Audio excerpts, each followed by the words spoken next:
across the UK, on DAB+, on your smart speaker, on your smart TV, and on your side. This is Talk.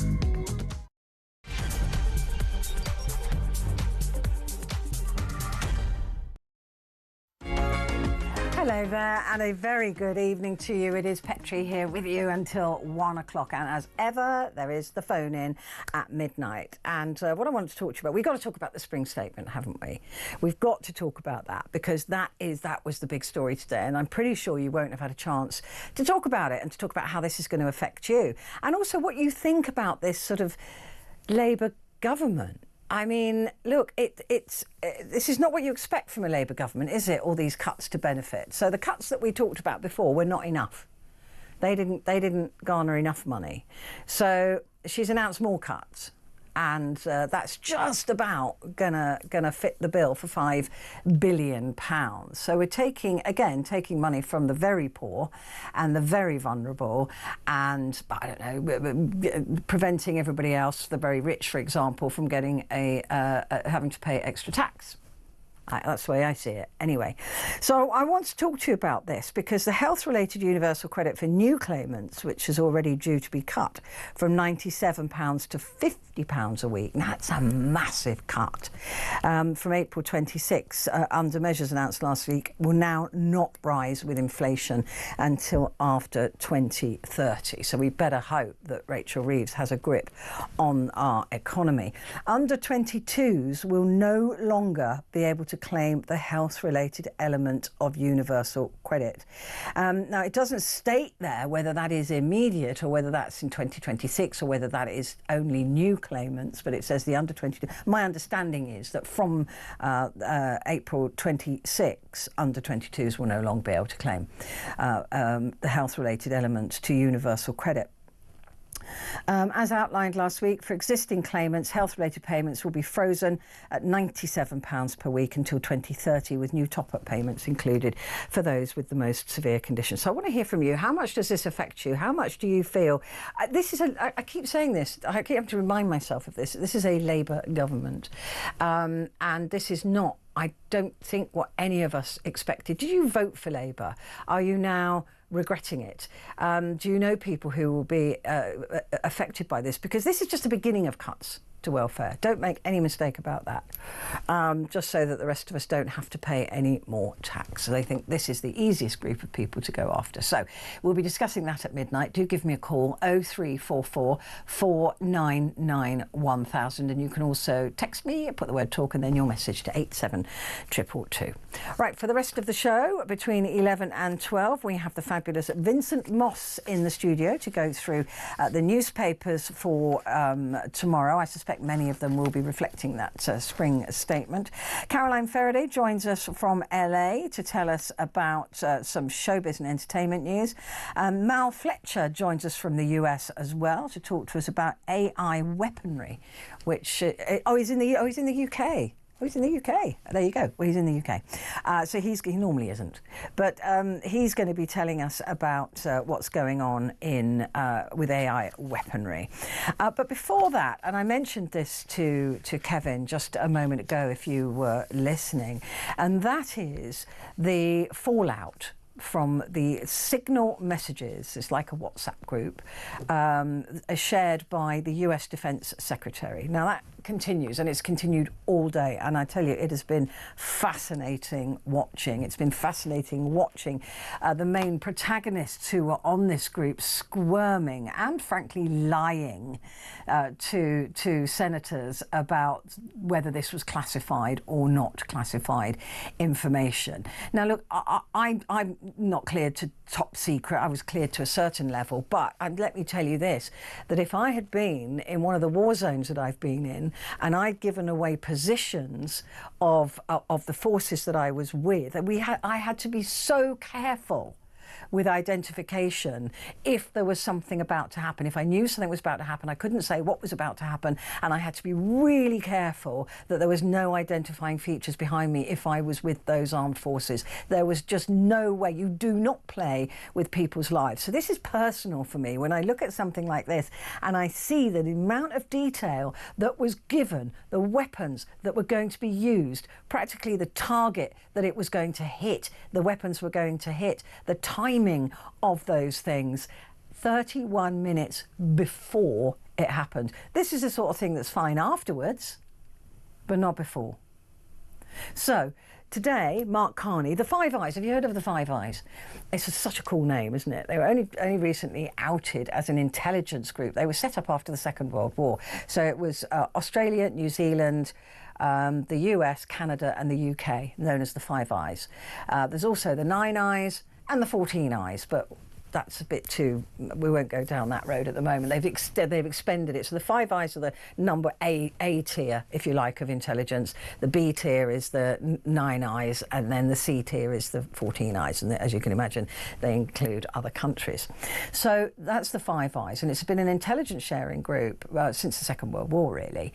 And we didn't know about it for a very long time. Well, Mark Carney, who is now the Prime Minister of Canada, is really concerned now that the US is part of the Five Eyes, because if they can't be trusted with their own intelligence, how can we trust them with ours?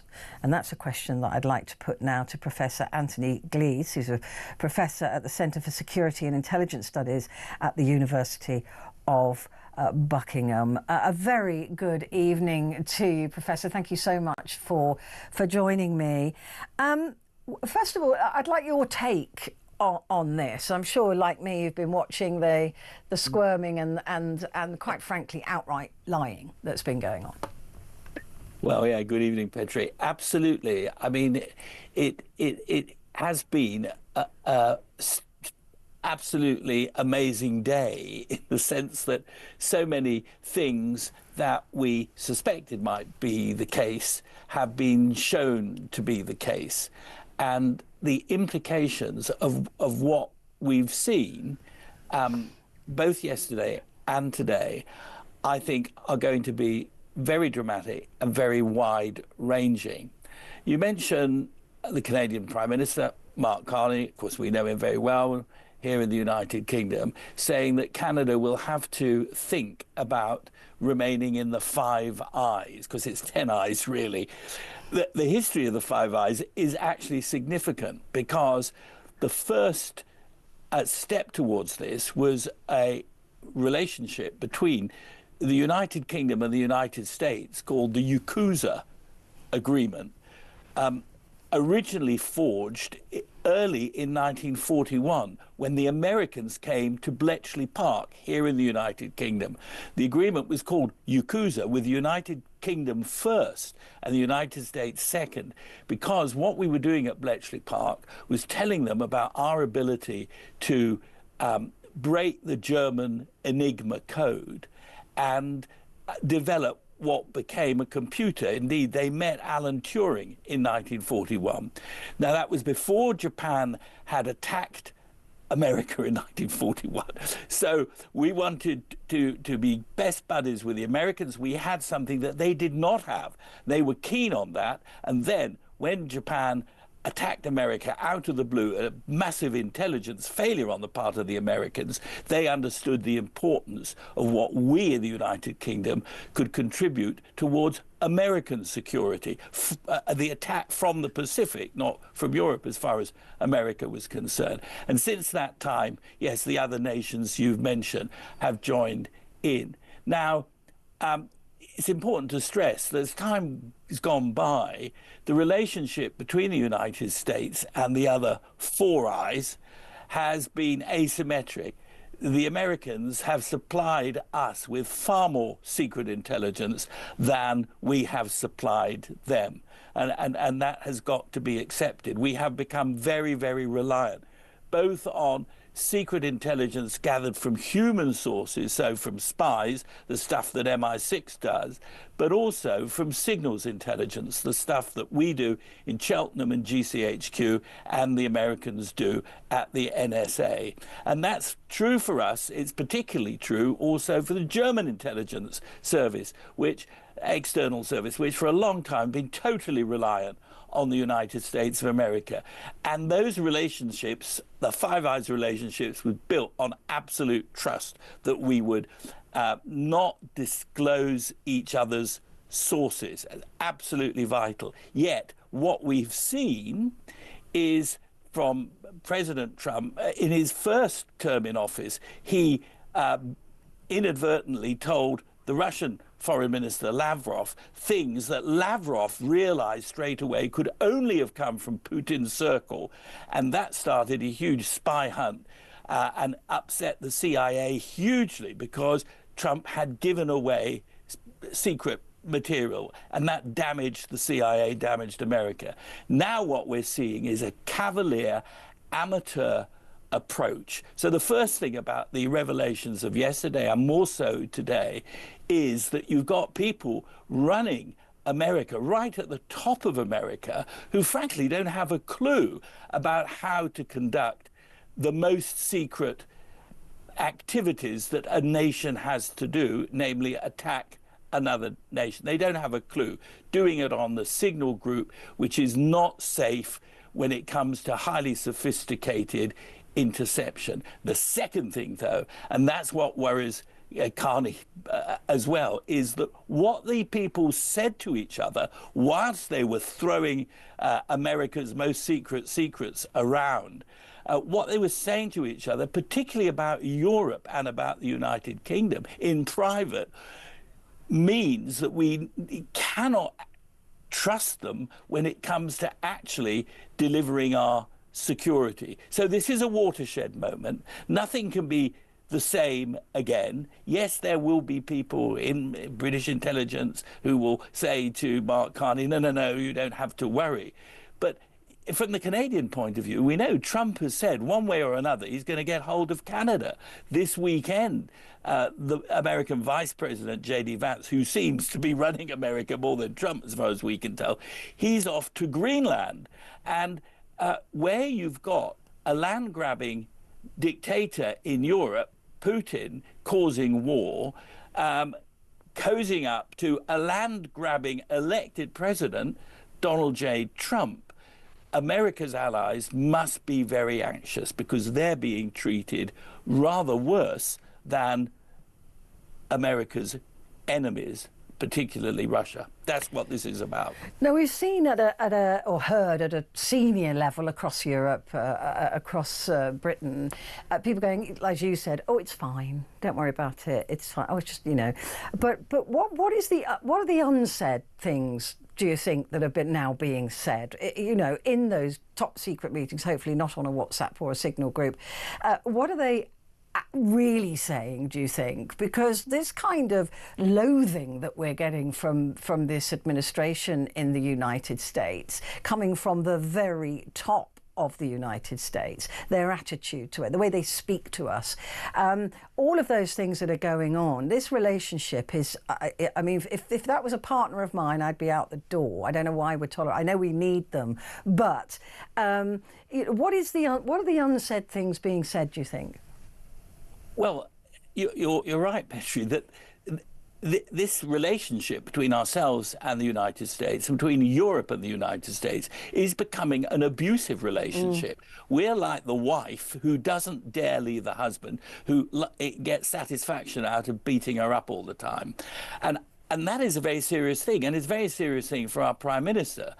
I think what Sir Keir Starmer has tried to do is say his own thing. He's always been very clear, this war in Ukraine is Putin's responsibility. He attacked Ukraine. He is an indicted war criminal. He is killing Ukrainians left, right and centre, and he has almost managed to kill and wound 1 million of his own people. He's not the friend that President Trump's envoy thinks he is. So Sir Keir has been clear on what Putin is doing, being clear on the need to ensure that Ukraine does not go naked into the conference table. So we continue to supply him with arms and advice. But at the same time, he's gone out of his way to say, you know, President Trump believes in NATO, America will stand up for our security, and there is this special relationship which goes back to these wartime intelligence sharing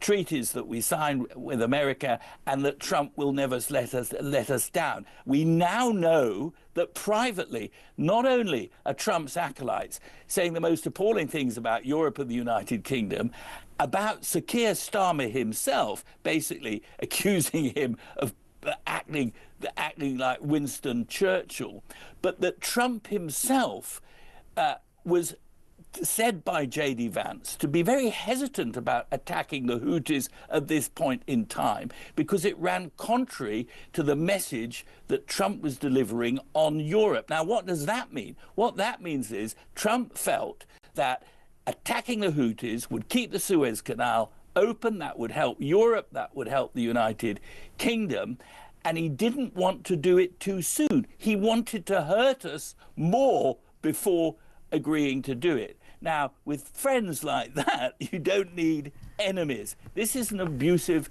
relationship. And where you're dealing with trust, and we can do things. We've got all sorts of assets in the United Kingdom, for example. Our spooks have that the American intelligence agencies don't have. We're good with languages. We have pre-Commonwealth colonial relationships with all sorts of countries. We have wonderful assets like Gibraltar. All these things are very important. We've got very smart people in our secret intelligence service. GCHQ, it is not as big or good as the NSA in America, but it is second to none. It's infinitely better than any other inception agency in Europe.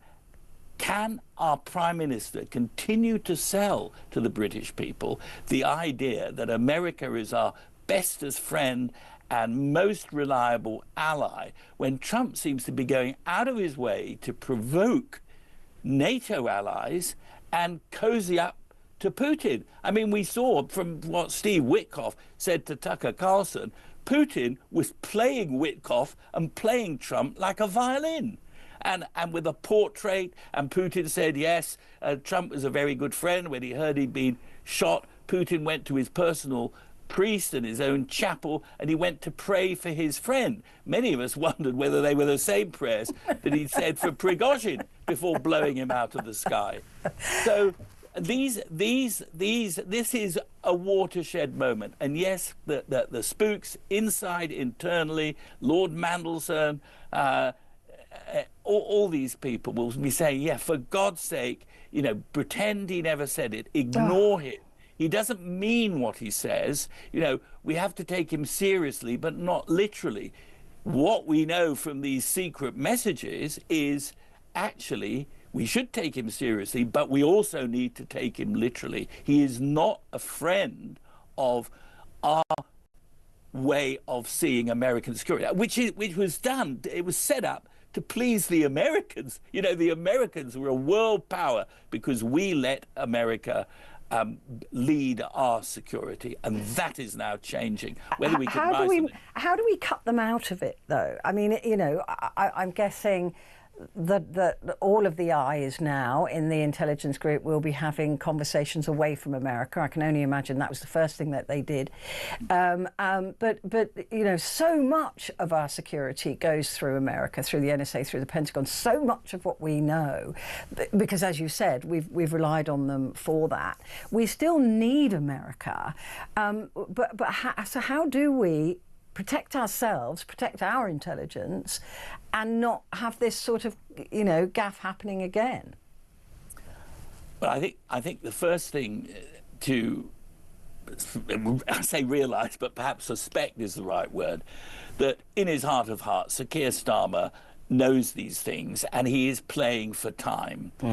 The first thing that he's got to do is somehow see whether the deal that Trump seems to be negotiating with Putin to end the war in Ukraine can be successful. It doesn't look like that tonight. It looks as if one of the main beneficiaries of what the signal group in the White House has done has been to encourage Putin to break the agreements, put more conditions on, because it looks as if Trump isn't in control. Indeed, Trump said, when he was asked about the attack on the Houthis, he said he didn't know anything about it.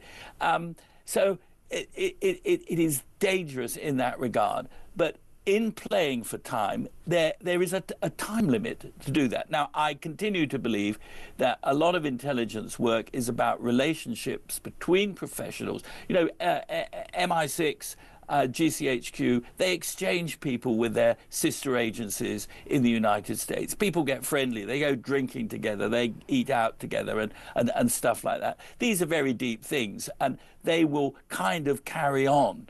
But the time has got to be used, in my opinion, by Britain to go back to its pre-Brexit attitude of leading in Europe.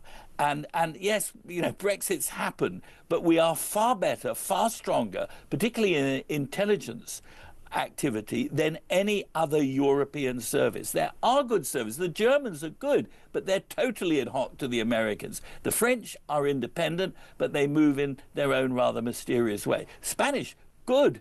Italians have certain strengths in southern Europe, but tend to be very nervous of confronting Russia. So we need to take the lead. It's easy to say, I understand that, but it has to be done, because I don't think there's going to be any turning the clock back in America. I mean, Biden has been attacked left, right, and center. It's embarrassing to hear Trump. I don't think Americans will ever go back to what they were pre-Trump. That's the new reality. The new president may well be J.D. Vance, and perhaps sooner than any of us think.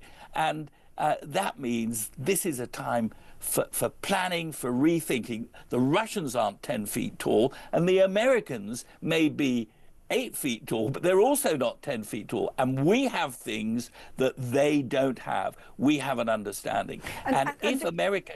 Can I just very quickly, because we're running out of time, but I mean, we may need to look at, if Trump does go ahead with his plans to take Greenland one way or the other, and starts to think about taking Canada, we have to cut them out, right? I mean, that is a NATO country attacking a NATO country. Absolutely so. But put yourself in this position. Trump says, I'm going to have Greenland one way or another. And of course, the Americans can take Greenland in 24 hours if they're minded to do so. That is an attack on Denmark, a NATO ally. Exactly. Ditto with Canada. Yeah. He's torturing Canada, hoping to torture Canada to death economically. Now, what do we do in the United Kingdom? Sir Keir says we must never choose between America and Europe. But it's not for him to decide whether we have to choose. Trump's made the choice for him. And particularly bearing in mind that Canada, we share the same beloved monarch, it's unthinkable that we could take America's side against Denmark, and doubly unthinkable that we could take America's side against Canada. And all these things are happening. They are developing. And we've had the firm evidence that this is what's happening today. Yes, it's a shambles as far as security is concerned. Yes, they are lying through their back teeth. Of course, it was a war plan. It was operational. Yes, they talked about targets. And as you said in your intro, this was all 1.5 hours before an attack against the Houthi leadership. Just imagine they'd known, they would have scurried off somewhere into a safe place away from the American rockets. And the method, Tulsi Gabbard said, no, the method wasn't in there. Today we have seen the method was there. So, do you know what? Anthony, I just in my lifetime never thought I would ever be having these conversations. I mean, it's absolutely just mind-blowing that we are where we are. Professor, thank you so much. It's always such a pleasure to talk to you. I always enjoy it so much. Professor Anthony Glees, who's a professor at the Centre for Security and Intelligence Studies at the University of Buckingham. Quick break, back in a sec.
across the UK, on DAB+, on your smart speaker, on your smart TV, and on your side.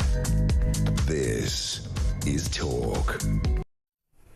Hello there, and a good evening to you. This is Talk, and it's Petrie here with you until 1 o'clock. And of course, coming up at midnight, it is the phone in. It is one whole hour, just you and me, just talking.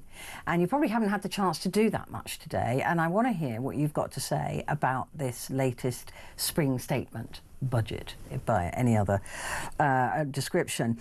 Chancellor Rachel Reeves has set out her plans for the UK economy during her spring statement in the House of Commons, blah, blah, blah.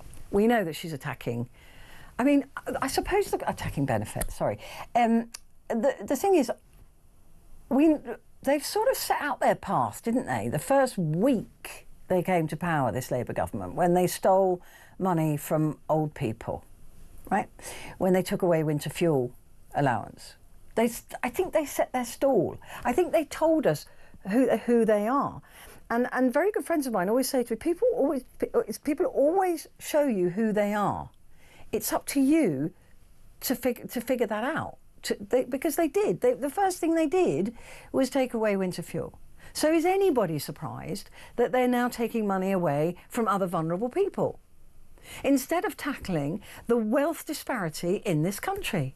And I'm not talking about, I'm really not talking, people want to be, can be millionaires, good for them. I don't have a single problem with that. I'd love to be one myself.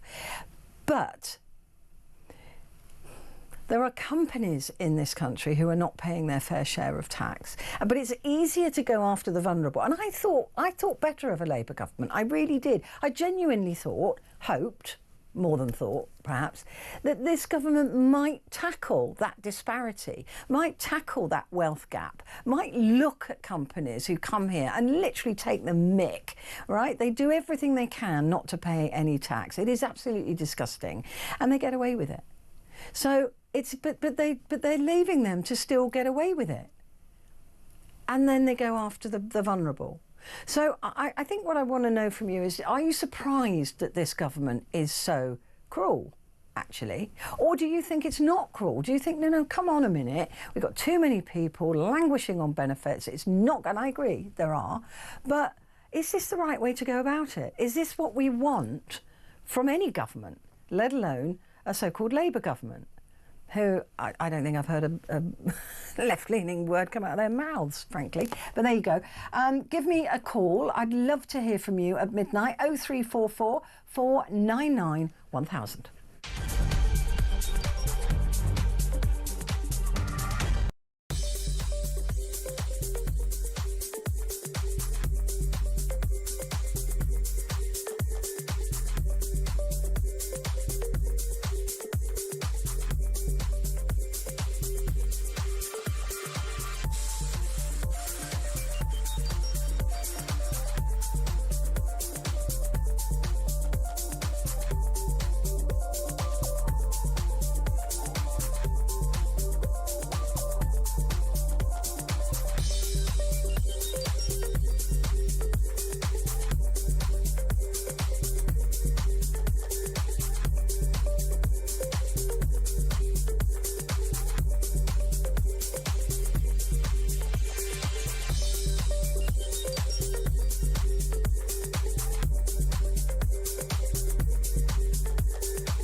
Across the UK, on DAB+, on your smart speaker, on your smart TV, and on your side. This is Talk.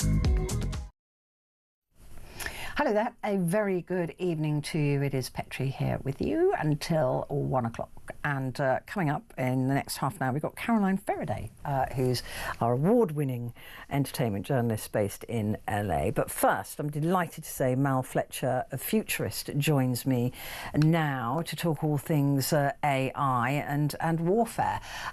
Mal, just before we get into the very real issues that we have with AI and warfare, this situation, the signal situation in the United States of America, this really is the concern for me, that you've got people who totally believe that these systems are safe, or they don't care, or they're so used to having these conversations on their mobile phones that they're not thinking about top-level security. Do you think we're going to see more of this rather than less of it? Hi, Petrie. It's good to be with you again. Yeah, I do think we'll see more of it because we're so complacent, really, about these sorts of systems. We're so used to having them, as you say, in our lives, and we just trust them a little bit too much. We trust also that those who build them have benevolent motives or altruistic motives, and they don't necessarily. So even if this information hadn't come out in the public square through the Atlantic magazine, it could have been used by one of the big tech companies behind Signal for nefarious purposes. Could have been sold to a foreign government. So it just goes to show that it's not just everyday people like us that are complacent about these things. It's people in high places too. Yeah, it's absolutely mind-blowing to me. But look, let's turn to weaponry. Ukraine, Russia, Israel, Gaza, both theatres of war at the moment, and they are using and developing AI weaponry. And this is the way it's going to go, isn't it? That there's going to be more and more machinery that, as you and I have discussed before, does not have a moral compass. Yeah, absolutely right. I mean, it's really the first time that the line between traditional weapons that rely on human operators and fully autonomous AI weapons has been crossed in Russia, Ukraine, and Gaza, Israel, as you mentioned. We know that Russia uses AI-powered anti-jamming drones to counter Ukraine's AI-directed drones. And Israel relies on AI to help identify areas that house the most Hamas militants. So to a limited extent, AI systems are already making life and death decisions, and it's an area where we're going to see a lot of development in the next few years. A lot more governments taking up what we call loitering weapons that hover over an area until the target's been identified by AI, and then they attack. We're going to see a lot more missile defense systems like Israel's Iron Dome. We'll see more what we call cyber physical hybrids that can both hack into an enemy system and carry out physical attacks at the same time. So there's so much ahead of us and so little discussion as yet on the morality and ethical questions that all of this raises.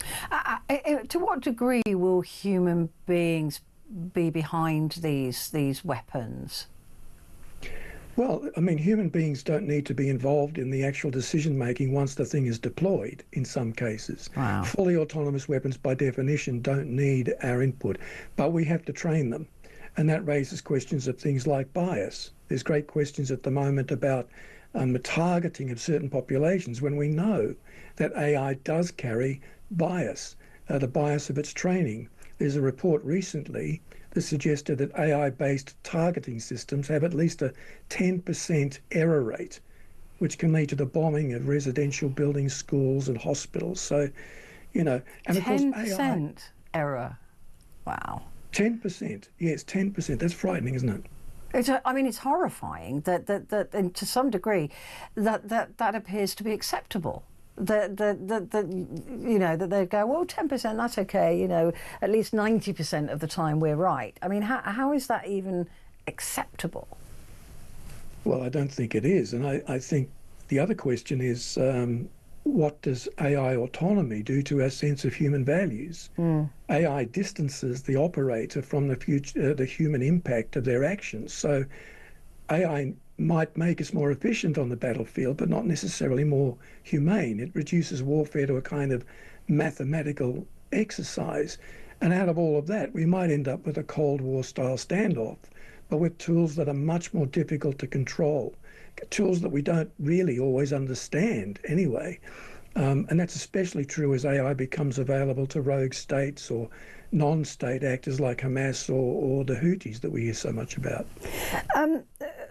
A lot of people will be listening to this go great, because that means that soldiers won't be being killed, right? These are just machines attacking machines, or machines attacking whoever decides who's the bad guy, and for me that's the worry. But you know, but soldiers won't have to be killed, and that is a good thing. You know, that's what people will be thinking. Yeah, and there's some truth in that, but there are other important humanitarian considerations too with autonomous AI weapons. In Ukraine and Gaza, for example, we've got entire generations now facing long-lasting emotional and mental scars, with thousands or perhaps millions of orphaned children and broken institutions, all because of partly AI-influenced weaponry. AI's efficiency can also lower the cost of sustained fighting, which leads to forever wars. Yeah. So you get a war that just doesn't end because it doesn't cost much. And there's huge psychological impact of unpredictable drone surveillance, sudden bomb strikes that really produce severe anxiety over long periods of time. So there's too many downsides for it to balance out. The other thing is I suppose the accountability of AI. Again, if you know, with Putin bombing hospitals, for example, that would be considered under the Geneva Convention a war crime if that was deliberately targeting that, and in Israel, in Gaza, indeed as well. But it's who's to blame, right? Because if the AI is autonomous, a country, Putin then go, well, I didn't tell it to do that. It decided to do that. Therefore, our hands are clean. Exactly right. And one of the great concerns I have about the rush to develop AI weaponry is that it's already shaking up things like the Geneva Conventions, exposing gaps in accountability you mentioned, in ethics, in international humanitarian law. The conventions were set up in 1949. They certainly didn't have autonomous weapons in mind.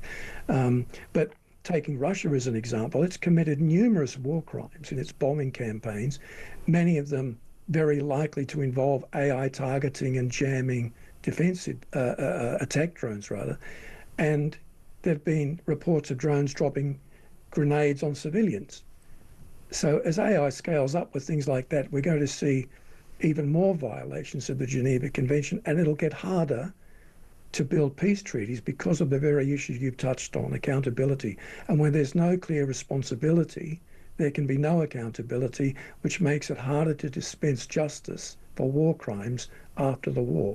And it makes it harder to even stop those war crimes, because you've got impunity to do what you like then with AI, because if you can't be held responsible for it, it doesn't matter.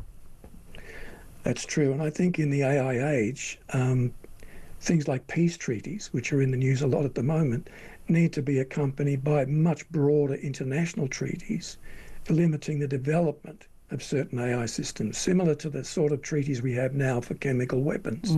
We don't have anything like that for AI weaponry. We also need some broad international agreement on the ethics that should steer research away from AI weapons wherever possible. And we need public awareness so that we put pressure on governments to prioritise human control of weapon systems wherever possible. Because I suppose if they're hacked as well, right, your weapons could be used against you. I mean, it wouldn't be too unimaginable, would it? That we could send off a bomb and somebody else could hack it and turn it round and bring it back to us. No, and actually that's interesting because that's one of the problems with what we call swarming technology, which is relatively new. It's AI driven. AI has enabled engineers to build weapons such as drones that can move in clusters in the way that birds, fish and ants do, sharing their intelligence together, working together to solve problems on the go. It's all about sort of collective intelligence gathered via information loops within the group. And the challenge with swarming AI systems is that their decisions and actions can be very opaque to us. We don't really know or predict or control what they're doing at the time. So yes, once set in motion, a weapon like that could be turned against the one that's built it. I always feel slightly worse for having spoken to you, Mal, in the best possible way. I mean that with love, because I love talking to you. Mal, thank you very much indeed. Absolutely fascinating stuff. Mal Fletcher there, who's a futurist. Stay where you are, because in our future is Caroline Faraday.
Across the UK, on DAB+, on your smart speaker, on your smart TV, and on your side.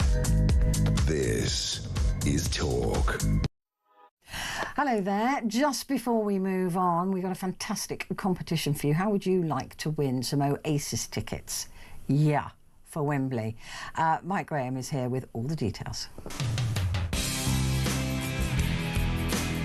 How do you fancy winning tickets to the hottest gig of the century? Here at Talk, we're giving you the chance to bag yourself a pair of tickets to Oasis at Wembley this summer. Plus, we're giving away a whopping 10 grand and putting you up for the weekend in a London hotel. All you need to do is text the word prize to 83338 and you're in the draw. Alternatively, you can enter by post. Once again, all you need to do is text the word prize to 83338 or you can enter by post. Good luck. 18 plus UK excluding Northern Ireland. Enter by text for £2 plus one standard network charge by 11 p.m. on the 7th of April 2025. Or post your name and number to Oasis Competition, PO Box 3190. Colchester CO2 8GP to arrive by 5 p.m. on the 10th of April 2025. Full terms and conditions at talksport.com. This is a News Broadcasting Network promotion. There you go. There's your opportunity to win unbuyable tickets and also 10 grand and a weekend in London. So that's not too bad. Just to let you know, coming up at the top of the hour, we have Vincent Moss. He's going to be taking us through all of the newspapers for a Thursday and then, of course, our phone in. But before then, the fabulous, multi-award winning entertainment journalist based in LA, it's Caroline Faraday. I heard awards and I thought that must mean me. That must be you. I mean, it definitely isn't me, love. So, you know, it's... I'm up for 3 golden mics this weekend. Did so you? Wish me luck. Oh, no, Yeah. you're up for it's 3. on Saturday. Yeah, I'm nominated for 3 golden mic Oh, awards. you'll get them. There's And literally there's no point me wishing fancy hotel in Hollywood, all dressed up. So obviously I'm going to get a spot and a cold. Yeah, obviously. But you'll win them. You're brilliant. You're of course, very you'll, sweet. of course you'll win them. Of course you will. We need to put you on the judging panel. Yeah, I just see your name go, yeah, she's the one. That's it. George Clooney and Donald Trump. Not necessarily 2 people I'd put together in any circumstance, but there's been a little bit of a fight. Yeah, not for the first time. I can't imagine what good-looking charismatic movie star George Clooney does to get under the skin of Donald Trump, but it's something. Yeah. He's in, you know, that movie that he did a few years ago, which you may or may not remember. It was called Good Night and Good Luck, and it was about journalism. So us journo nerds probably remember it a bit more. But anyway, he's doing it on Broadway. They're doing a Broadway production, and it's a movie that's about the CBS broadcast journalist. Funnily enough, Edward R. Murrow, and I do also have a Murrow Award for writing. Of course you do. Just pop that there. I'll just drop that in.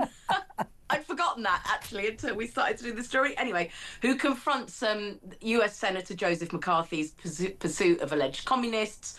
And really the focus is about the media's responsibility in the clash between journalists and political figures. Obviously, that's a very timely story. Anyway, so he went on a program called 60 Minutes that's on ABC, and 60 Minutes also annoys Donald Trump because they ran an interview with Kamala Harris, and he also, Donald Trump, as you know, he's a little litigious, and he also sued ABC, one of their news anchors, George Stephanopoulos, successfully, actually. So he's already got it. It was, George Stephanopoulos inaccurately stated that the president-elect was liable for rape. You remember after that, the sexual assault civil trial? Yeah. So he sued, got 15 million. So he hates them, right? And he's currently suing CBS and 60 Minutes program for $10 billion because he reckons that 60 Minutes changed the Kamala Harris interview. A, they've released the whole thing, but also B, I'm not sure what his material losses would be given that he won the election. Anyway, yeah, and also I think it's more to do with the fact that he can't concentrate for 60 minutes. I hadn't thought of that. You might be right. Although, anyway, so George Clooney went on there. Well, that was red rag to Donald Trump, who took to his Truth Social page, and he went right into one on George Clooney. Would the now discredited 60 Minutes be doing a total puff piece on George Clooney, a second-rate movie star and failed political pundit?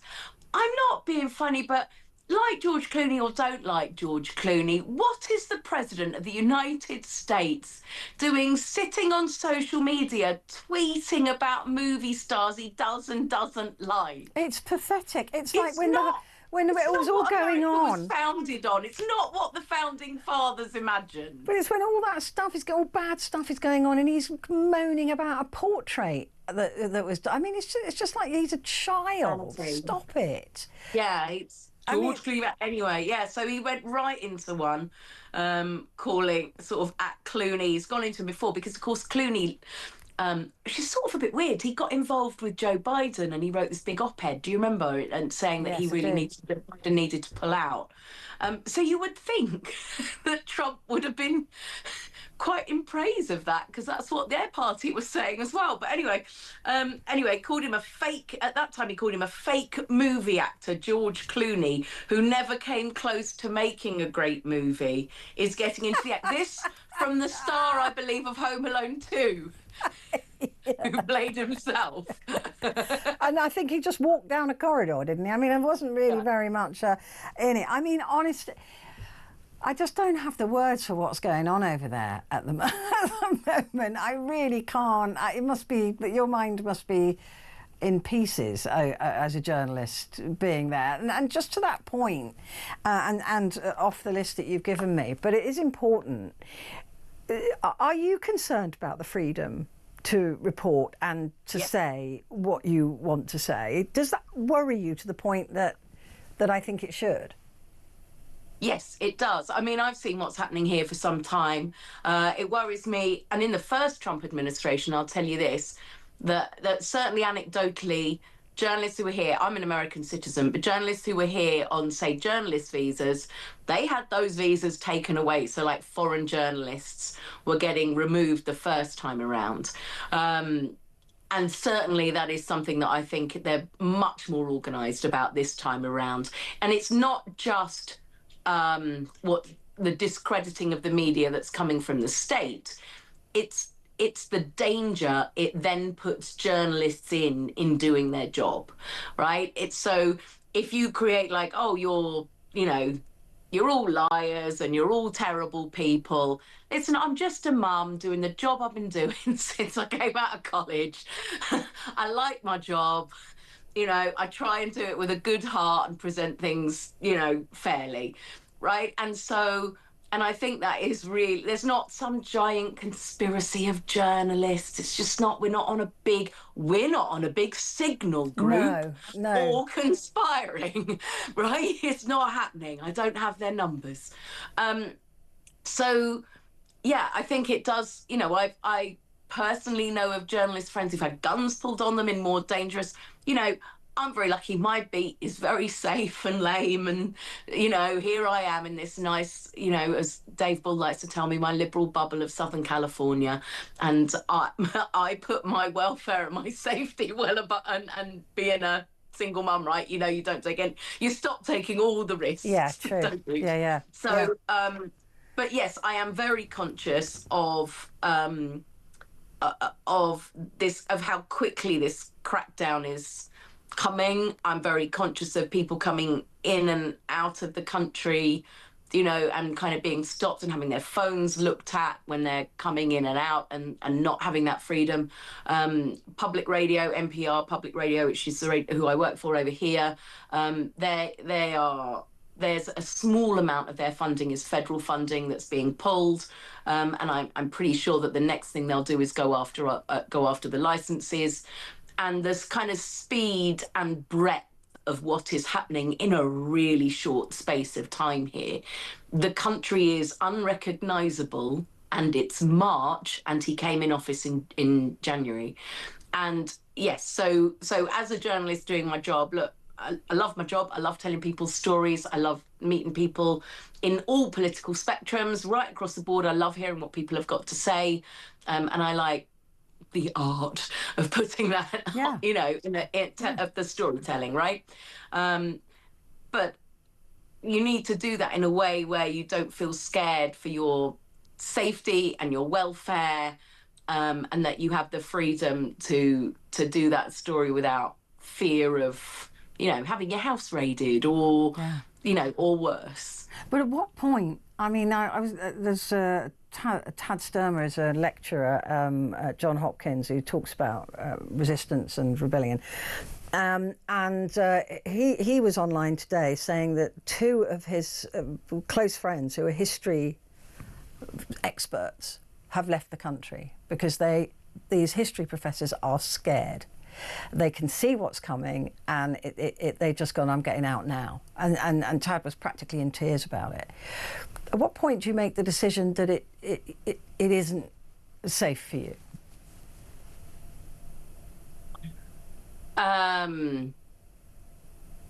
Sorry, I've put you right on the spot with this.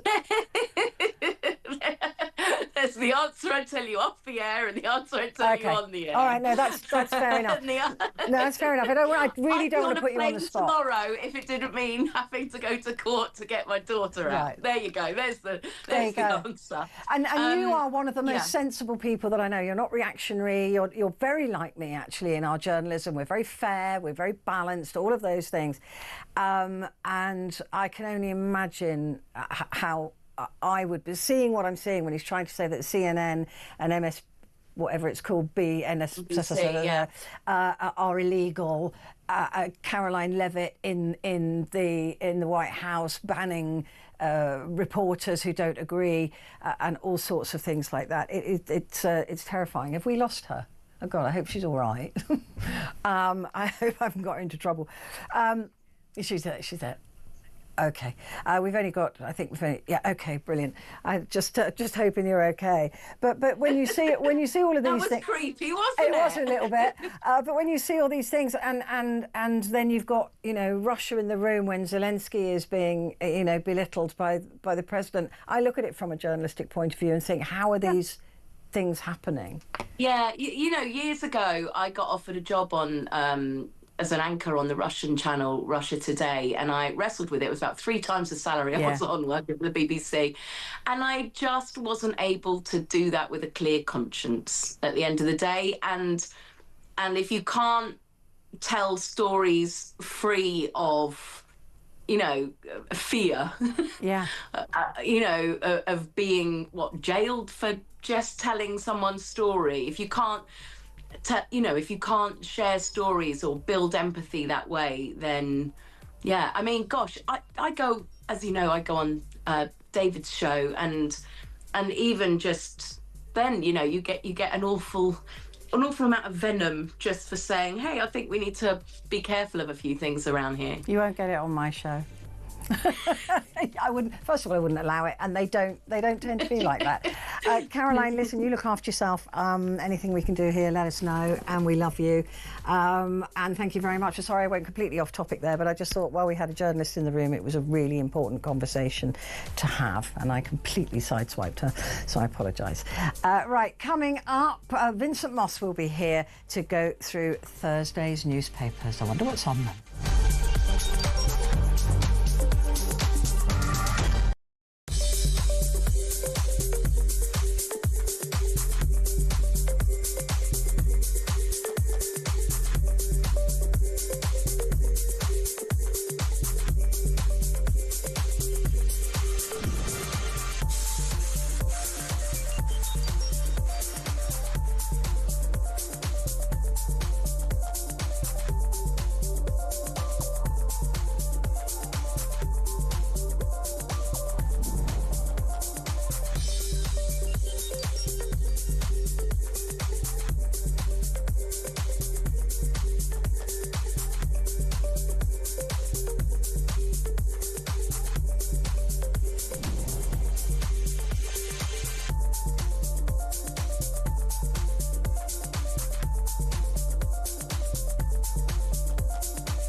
Across the UK, on DAB+, on your smart speaker, on your smart TV, and on your side.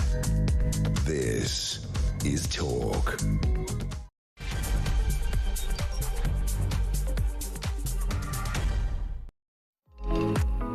Hello. Great to have your company, and for the next hour we are in the company of Vincent Moss, who's a former political editor. And just as you came in there, I was swearing a lot because I have to get the swearing out before, so I do apologise. I swear like a navvy, but because I get so cross about what's going on at the moment, and I have to be really calm on air. But I was just saying to you, because you know, as a former political editor, being very, very political person, and I've never been at your level, but I've always been fascinated with politics, is seeing politicians at the moment on the other side of the pond who clearly think that in the face of absolute clear evidence that has been confirmed by American government are lying. It's crazy, isn't it? I mean, I think we've seen them lie here, right? We've seen that, but this level of lying. I mean, who's going to believe them? I mean, it's just the idea that you can say that what we were talking about in this private signal group were not war plans. I mean, nobody believes that, surely, apart from an absolute die-hard Trump fan, but I suppose there are quite a few millions of those. But we know the process, right? There's usually, what is it, 5-day rule, right? This is what politicians rely on, that we'll all get bored in 5 days and move on, and they've got away with it. But they seem to be digging in more. You know, first of all, Trump saying he didn't know anything about it, which, if that is true, then that shows another level of ineptitude. But if it isn't true, he just lied. And then you've got the Secretary of Defence lying, first of all calling it a hoax, even though it had already been, the intelligence had already said, no, this is for real. And then you've got Tulsi Gabbard, who is just lying and deflecting. Do they really think they're going to get away with it? I mean, I think they will get away with it, frankly. I think they will, because something else happens. And the other thing they always do is play the man, not the ball. So they've started attacking the journalist who was accidentally added to that private signal group and tried to defame him and make him seem the villain. And then, of course, they try and move the agenda on, whether that's reinflating the row over Greenland, or Trump's just sticking a 25% tax on incoming cars, which is going to be a huge story as well. That's potentially going to start a global trade war. So I think they just think the news cycle is so fast, and it certainly is fast when Trump's involved, that the agenda will just move on very quickly. But this is really serious stuff. I mean, this information was released before it happened, and the consequences of that could have been deadly. Absolutely, not least for American service personnel. They would have been in the firing line, literally. And I think that what allies in Europe or other regimes are thinking, the idea that America, who's a critical part of intelligence trading, we give them intelligence, they give us intelligence, the idea that they can be so lackadaisical with that information is terrifying, I would have thought, to military commanders all over Europe.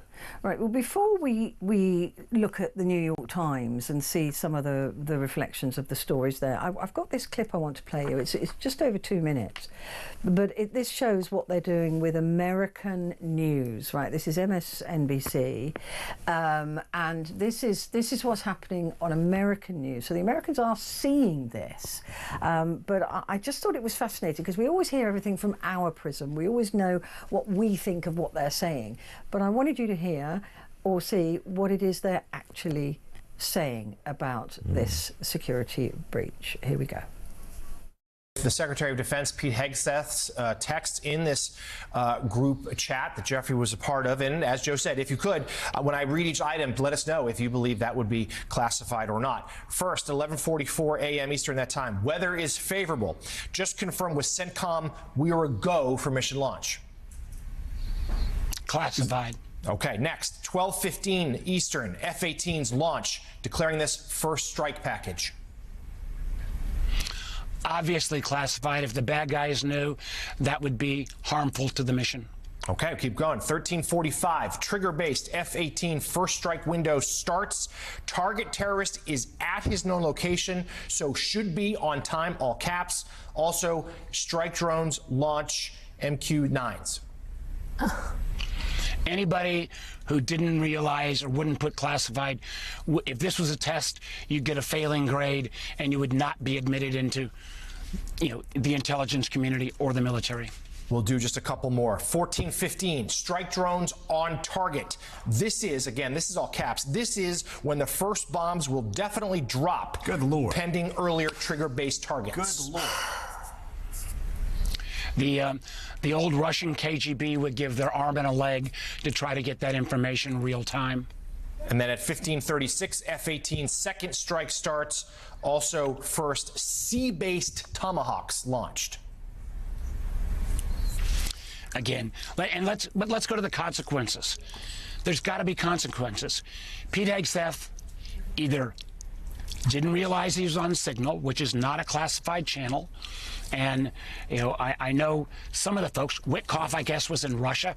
Rule number 1, don't take anything to Russia. Gabbard was on a plane or near a plane in Southeast Asia. There are classified communication channels there. So violation number 1, he should have never put this on any non-classified channel. Number 2, if he or anyone else is saying there's nothing to see here, it is a lie, and I believe deserves firing. And then number three, to instead of acknowledge or have any humility to acknowledge a mistake, he lashes out at Jeffrey Goldberg. You know, I know that is typical modus operandi for this Trump administration, but at what point, and I'm saying this mostly to my Republican friends who I know care deeply about our national security, at what point will this just be too much? There you go. That's what they're saying there. There's literally no doubt that this information was classified. But we turn to the front page of the New York Times, and the president tries to divert the blame in the war plan leak. There's furore in Washington, but they're playing down the breaches, as Democrats call it, a sloppy error. I mean, it's more than a sloppy area. I mean, this is the language they're using, and the emojis. I mean, these human beings, right, they might have been enemies, but you display that with emojis? I mean, what is going on? It's terrible on every level, isn't it? I mean, it wasn't just classified. It was, if you could have sort of top secret categories, I mean, it must have been at the absolute top of the scale. And Trump's doing what he always does, which is, as the New York Times says, trying to divert the blame, calls it a sloppy error, but he actually says that it wasn't classified and tries to blame the journalist, Jeffrey Goldberg, and just trying to blame everybody else but him and his team. I mean, one wonders whether they'll even learn the lesson or whether they'll just carry on doing it. I suspect they'll probably carry on. It also makes me think, Vincent, what else are they discussing on these forums? Because this was only discovered because somebody accidentally included the editor of a magazine. I mean, you know, and he was sat in a Safeway car park when he was looking at these, and he thought, oh, that's AI, that must be a joke. And then he switched on you know, found out that when he saw that the bombing had happened, he went, oh no, this wasn't a joke, this was real.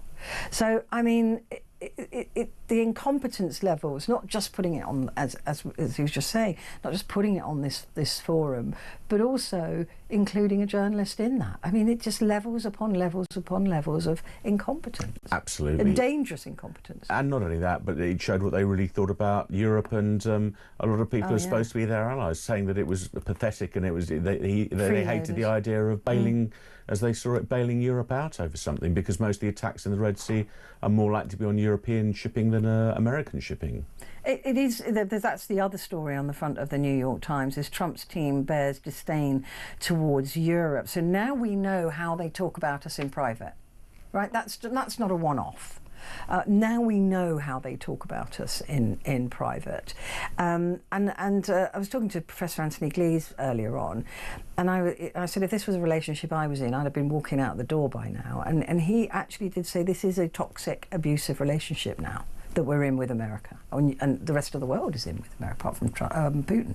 Yeah, it is, and that's why we've got the whole of Europe's now trying to rapidly build up its defence capability, not least the UK today, which we'll come on to, I'm sure, about the $2 billion extra for defence. Because when you've got the US Defence Secretary, Pete Hegseth, saying in capitals in this signal group, it's pathetic, talking about and I fully share your loathing of European freeloading. I mean, as you say, if it's a relationship, there's no going back from that, really, is there? I don't think there is, you know. And I just wonder at what point, and I do think it's coming, that we are going to have to choose. Because, you know, if he does determine that he's going to take Greenland no matter what, and he does determine that he wants to annex Canada, they are NATO countries, Greenland by default. So we would have to come to their defence if they were attacked by a member of NATO. I can't even believe I'm saying these words. Well, I think the only hope is he comes up with a different madcap idea almost every day, and hopefully most of them won't come to fruition. But I think he always, isn't the theory about his art of the deal and everything is a deal, that he starts with these hugely controversial positions and thinks he can, even if he gets a tenth of what he's pushing for, he negotiates himself into a better place. Well, that's one thing when you're talking about trade deals, but these are war plans, and the idea that they've got such a cavalier attitude to dealing with people's lives and dealing with national security, let alone their own and everybody else's, is just is astonishing, really. I just love Caroline Levitt, who is I don't know what if she's even part of the human species. I'd believe aliens had arrived if somebody told me that she was one. But guess whose fault it was? All this signal stuff. Biden. Yeah. Well, Biden's to blame for a lot of things in Trump world, isn't he? Yeah. It's still it's Biden's fault. All the Obamas, they may have been involved somewhere down the line. They probably were as well. Yeah, but it was definitely Biden's fault. Because she was going, well, this is why we, I don't know. Anyway, I've got to calm down, otherwise I might swear on air, and that will get me fired. So let's not do that. Vincent, should we take a quick break, and then we'll come back and look at the papers, and that has in it my talking topic for later is about the budget, not budget. Yes.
Across the UK, on DAB+, on your smart speaker, on your smart TV, and on your side.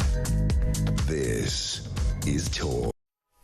Hello there, good to have your company, and with us is Vincent Moss, and as a former political editor as well. There's been some politics here today as well, and the front page of the Times, Reeves squeezed by Trump. I hope not literally, because that would make me feel sick. But anyway, White House tariffs will hurt budget, warns Watchdog. And before we came on air, as you were saying, Donald Trump has now announced a 25% tariffs on all imports of cars.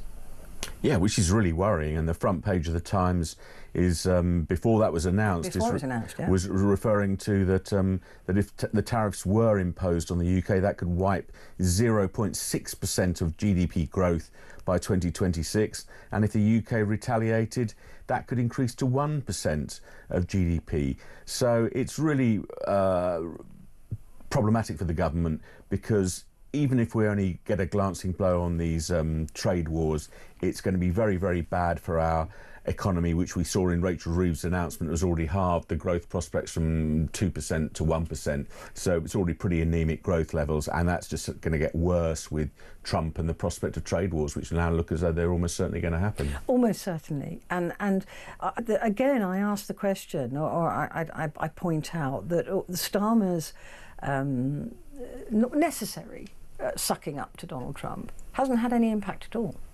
It hasn't protected us. It certainly hasn't protected, any tariffs on cars. It isn't. It won't protect. I don't believe it'll protect us at all.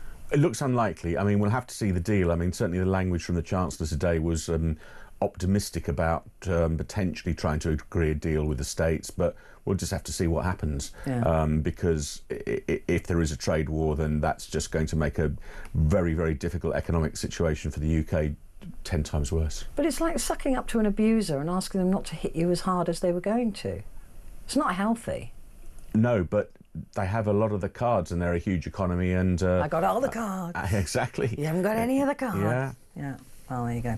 I've been perfecting my Donald Trump. I think I'm getting there. I think you are. Oh, I'm getting there. Look, the other thing, though, of course, when I first read Squeezed by Trump, I did all my brain immediately, of course, because it always does, goes to what's happening with wars and defence and things like that, because that's another squeeze by Trump in him relinquishing that position, if you like, that America always had over NATO.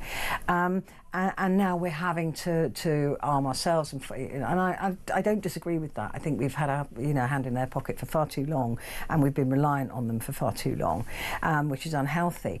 But this is also leading to a real squeeze. I mean, they've only given defence 2.2 billion, which is nothing when it comes to that's a couple of rockets, right? That really isn't very much money, and we are going to have to be spending more and more money on defence, and hopefully we'll make money if Europe allows us into the 150 billion that they're going to be spending on weapons. They don't want to buy them from the United States anymore, and if they want to buy our stuff, but at the moment we're excluded from that. So that's a deal that's got to be done.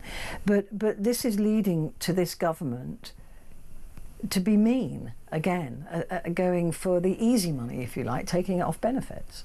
Well, yes, I mean, I'm sure when Labour came to power, it wasn't expecting to have to ratchet up defence spending so fast, so quickly, relatively speaking. I mean, it's going to go up to 2.5% of GDP, but there are lots of people saying that should go up even higher, even faster, and that puts pressure on other parts of the budget. I mean, Rachel Reeves had £10 billion of headroom, or she thought she had. That was wiped out. That's why she had to come back and squeeze the benefits bill to the tune of £5 billion, and then she finds out that wasn't enough. So that's why there was a further raid on the benefits budget again today, because the Office of Budget Responsibility says she was about 500 million short. So yet again she comes back, and the problem is with that is it undermines Labour's argument it was doing this for moral reasons because it was the right thing to do, because when it turns out their sums don't add up, they then come back for more money. So that tends to make it look as though it was about making the sums add up rather than the quite sort of righteous crusade in many ways of getting people who want and could get back to work. Well, if that was the case, then why didn't they make these changes when they first announced the benefit changes a week or so ago? Absolutely right, absolutely right, and that is the thing, isn't it? It's just an easy pocket to pinch, and I believe this is just the beginning as well. They will be going back for more, and I believe they think it's going to be popular. That's. I mean, I don't know what their communication skills are zero, but they. I think they think that taking money off benefit claimants, because they're all scroungers, they're all lying, they're all faking it. They've got big tellies and 2 holidays a year, which is not what I hear. Not at all the kind of stories that I hear. I'm sure there are some people like that, but. And they think that the public will be behind them on this. That's the only thing I can think of, that they think the public will be behind them on this. Well, I think they also think that in terms of where they face threats from reform in the Northern Wall seats, and it's the sort of policy that would be very popular with reform-inclined voters potentially, and that it means that there's less of a risk of them losing an awful lot of seats in the forthcoming council by-elections and the next general election. I mean, The Times is reporting that, according to the Office of Budget Responsibility, there's a 50-50 chance that when there's the budget in the autumn, she will be forced to come back, the Chancellor, with further cuts or tax increases. And we're already at the highest tax threshold, which the Labour regime inherited from the Conservatives, for the highest tax levels for 70 years. So the idea it could go even higher is a really frightening prospect, and even that in itself will undermine confidence. People will be less likely to spend, and that means there's less likely prospect of economic growth. So it's a real big problem for the government, and the idea that Rachel Reeves says she's determined to balance the books and makes the sums add up, but £10 billion of headroom, although she's restored it, it's effectively a rounding error in the amount of money we spend. And if borrowing costs rise, as looks likely they could do, then that £10 billion of headroom is wiped out again. Yeah, I mean, it is, when she says she's going to come back, she will have to come back for tax, and she'll just use the excuse of defence. Yes, defence. It's a great one to hide behind. They can't use the black hole anymore. That's right. They've moved on from the black hole, 22 billion black hole, to the world's changed. And the world has changed, to be fair, to some extent. Yeah. But this is going to be the new narrative, is the world's an uncertain place. We weren't expecting what's happening with tariffs in America. Things are still not resolved in the Middle East and Ukraine. It's a lot more dangerous place. I'm going to have to spend money on defence. So that's the new narrative, if you like, that's replaced the Conservative black hole. And that will give her the excuse to drop those promises. You know, I wouldn't have done this but for the fact that we need to defend ourselves, and that's the most important thing we can do. So it's given her a perfect excuse. It's crazy, isn't it? You wouldn't have thought, if you read headlines about massive increase in defence spending, big squeeze on incapacity benefit, you'd be looking at a right-wing Conservative government, Absolutely, and yet you're looking at a Labour government. Yeah. I mean, I just don't understand politically why this Labour government hasn't looked. I was mentioning this earlier. It hasn't really caught on to the wealth disparity in this country, and actually in the world globally. It's an issue, and I'm not talking about millionaires, people with a few £1 million. Good luck to them. I don't know. I'm not jealous. I don't care. It's not my thing. Money is not really that big a deal for me, as long as I've got enough. But it is fascinating to me that the Labour government has the biggest gap between the rich and the poor that they've walked into, and they haven't even thought about addressing that. Instead, they're pinching from the bottom. They're taking money from the bottom instead of going to the top. And even if you want to leave people alone who've got 50 million, fine. But there are people above that, and even further above that, billionaires in this country who are not paying their fair share. And not to mention the companies, the billion-pound companies and banks and, these water companies, all of these places making so much money and paying so little. That is where I would go. Well, that's right. I think people understand the fairness of a tax argument. And if you're, say, earning £50,000 or £60,000, quite a lot of money in compared to average wages, it's the percentage that you pay in tax. Yeah. And what people would think is fair, and that you see arguments made for flat taxes of 20%, that if you're a millionaire or a billionaire, you should pay the same sort of marginal tax rates as people who are average earners pay. And we all know that through very clever accountancy and other ruses, that people who are multi-millionaires, in terms of the percentage of money they pay in tax, is relatively small. Now, the argument that many economics specialists will always make is that if you tax the rich too much, they will leave, they will go abroad, they're very mobile. Where? Well, not to America. Yeah, no, they're not going to go to America, but Italy, Dubai, other places, and there's an argument that. But that's on the basis that there is trickle-down economics, which has been debunked. Yeah. That is the argument. Say, we don't want these millionaires to leave because of trickle-down economics. Because if they've got all that money, they then spend all this money, which we know doesn't work. No, it's I think that was right. That was always the theory, that they would employ people, and so if you they want to go, go. Yeah. And I think now that a lot of the time they're husbanding money in land or property, and they're not employing vast numbers of staff and people. No. So that does. And the other, of course, the other great unfairness is intergenerational wealth, where you've got people who, if not rich in terms of money in the bank, they're asset rich because they were lucky enough to buy houses in the 70s and 80s, and they've accrued in capital value. And you've got other people at the other end of the scale who can't afford their rent and can't get onto the property ladder. So you've got all sorts of huge iniquitous positions in the UK.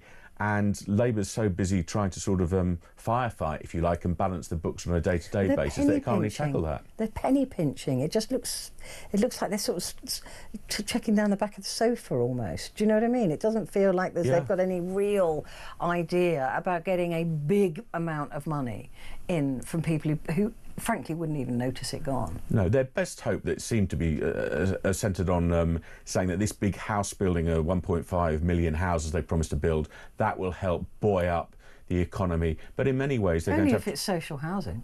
Yes. Yeah, although, and a lot of the Labour's going to have to come from abroad because we simply haven't got the skilled level of tradespeople that we need to do the work. So almost every bit of the budget you look at is flawed in terms of trying to get what the government has promised and to deliver, which is growth. Because the other big thing the Chancellor talked about, of course, was getting rid of all the planning rules about sort of protecting bats and newts and things like that. And if you could just sweep all that away, we'd get things built an awful lot faster. But again, there's no guarantee of that. That seems to be a quite hard promise to deliver. They're not going to deliver those houses. This is not going to happen. I don't think they'll deliver 1.5 million, but if they can deliver hundreds of thousands... They've already taken it down to 1.3 anyway. Yeah. But you watch. It'll be in the tens of thousands, not the hundreds of thousands. Yeah. Because there's just levels of incompetence that I can't even bear. Right, so that's the Times. Oh, there we go. The Daily Mail, deluded. She claimed to be restoring economic stability and delivering a decade of national renewal. Don't they all? The reality, our growth forecast for this year has been slashed in half, and she's likely to be back for more tax rises in the autumn. So there you go. That's another. They're calling her delusional.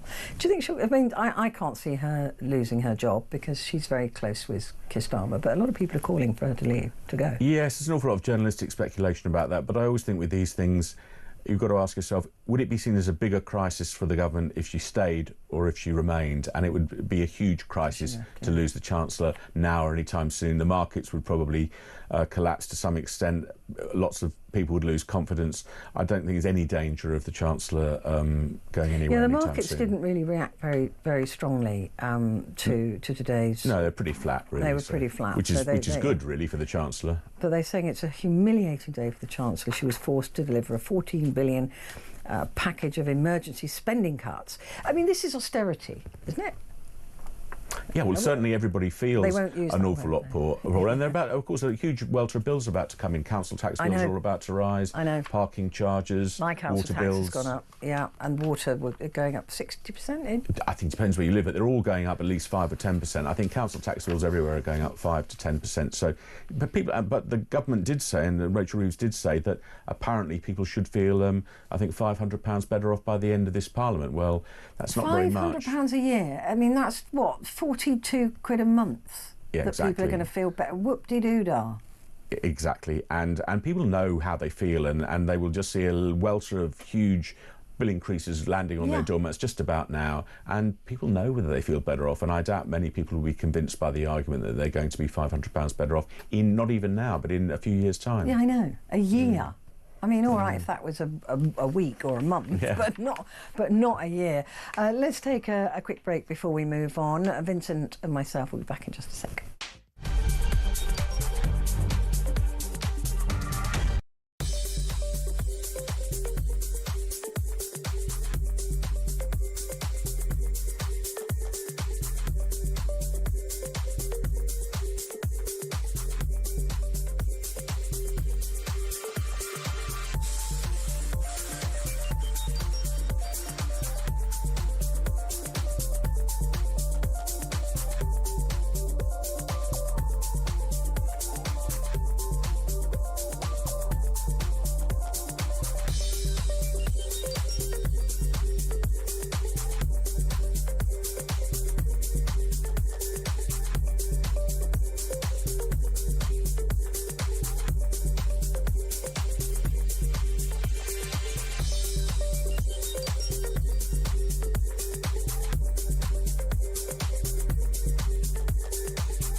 Across the UK, on DAB+, on your smart speaker, on your smart TV, and on your side. This is Talk. Hello there, this is Talk, and this is Petrie, and with me is Vincent Moss, and we're looking at Thursday's newspapers. The Guardian again, looking. I knew it would all be the spring statement. Of course, it would be, because that only occurred in the last day or so. But then you've got Reeves all over the front pages. The Guardian, Reeves accused of balancing the books at the expense of the poor, and there's no way of looking at this, in my view, of any other way. No, and the Guardian's highlighted on one of the astonishing figures in many ways, which is one of the figures that's emerged from this spring statement, is that 3 million households could lose £1,720 a year in benefits, which is a huge amount of money. That's an enormous amount of money.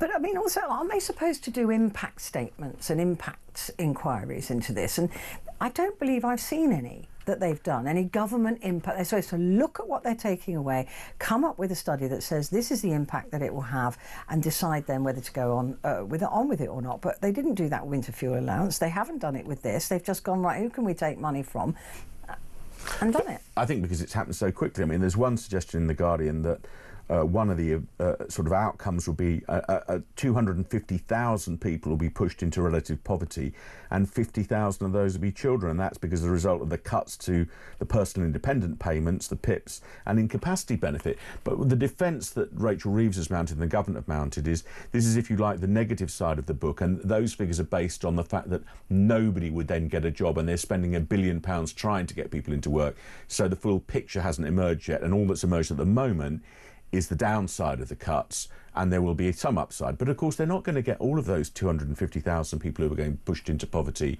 a job.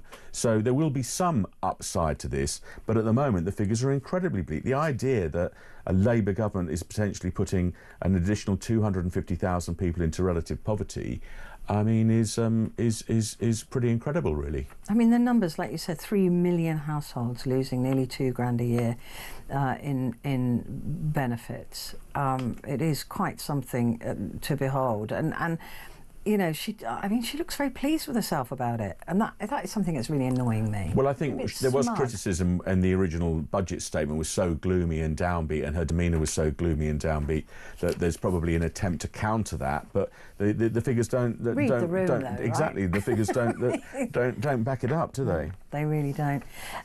So that's The Guardian. It also covers the Atlantic magazine. I mean, that's interesting as well, that Goldberg really didn't have any choice but to release those messages that he didn't want to originally release. I mean, I think this journalist, Jeffrey Goldberg, has been an example of journalism. He didn't want to give out details. Before he put these latest messages out, he checked with the CIA and redacted a couple of them and removed a couple of them at the CIA request, not demand, because he said if they demanded it, I'd have said, no, get lost, as I would have done. But they asked, and he said, OK, fair enough, I'll do that. But he had no choice but to bring these extra text out, because he was watching these people lying and saying, oh, it wasn't classified, it was fine. So I think he's covered himself in glory, actually. Yeah, exactly. And especially extremely well. Yes, and he had to come out and defend himself because they were so critical of him. Sleazebag, liar. I mean that is Trump 101, isn't it? Just you know, slag off the person that is in the room. But you know, he had no choice but to. I think he's behaved extremely well, to be honest with you. Yes. Yeah, and had no choice. And I was saying it yesterday in the newsroom. I said, if I was him, I'd just release all of them. But there you go, that's me. The Telegraph, 5 years of record taxes. Reeves won't rule out more increases in autumn budget. Economy on a knife edge. So we know that. Another twist and turn from our contortionist Chancellor. She might not survive the next one. And Farage has won a NatWest payout for the Coots row. Do you remember this, when they closed his account? Yes. And it was, I think it was a senior NatWest person who was sitting next to a BBC journalist and told them about Nigel Farage's banking details, which cost them dear. Because, I mean, a lot of people might not know that the poshest bank in the world, Coots, is owned by NatWest. Doesn't sound quite so glamorous, does it, really? Yeah, and I think it was Dame Alison Rose, who was the former chief exec, and the whole fiasco led to her having to leave after she disclosed all that information. But he's, as the Telegraph reports, won a payout. Yeah, well, it doesn't say how much. I wonder if we will know that, because that would normally be in the headline if we knew. Yes, exactly. So we probably don't know yet. That would probably be sealed, but I suspect it's not a few pennies, is it? No, it'll be a decent amount of money, enough to keep him in beer and fags. And cigarettes for a while. Yeah, he likes his beer and fags. The Eye newspaper. Again, tax hikes and extra cuts on the way as 250,000 people pushed into poverty.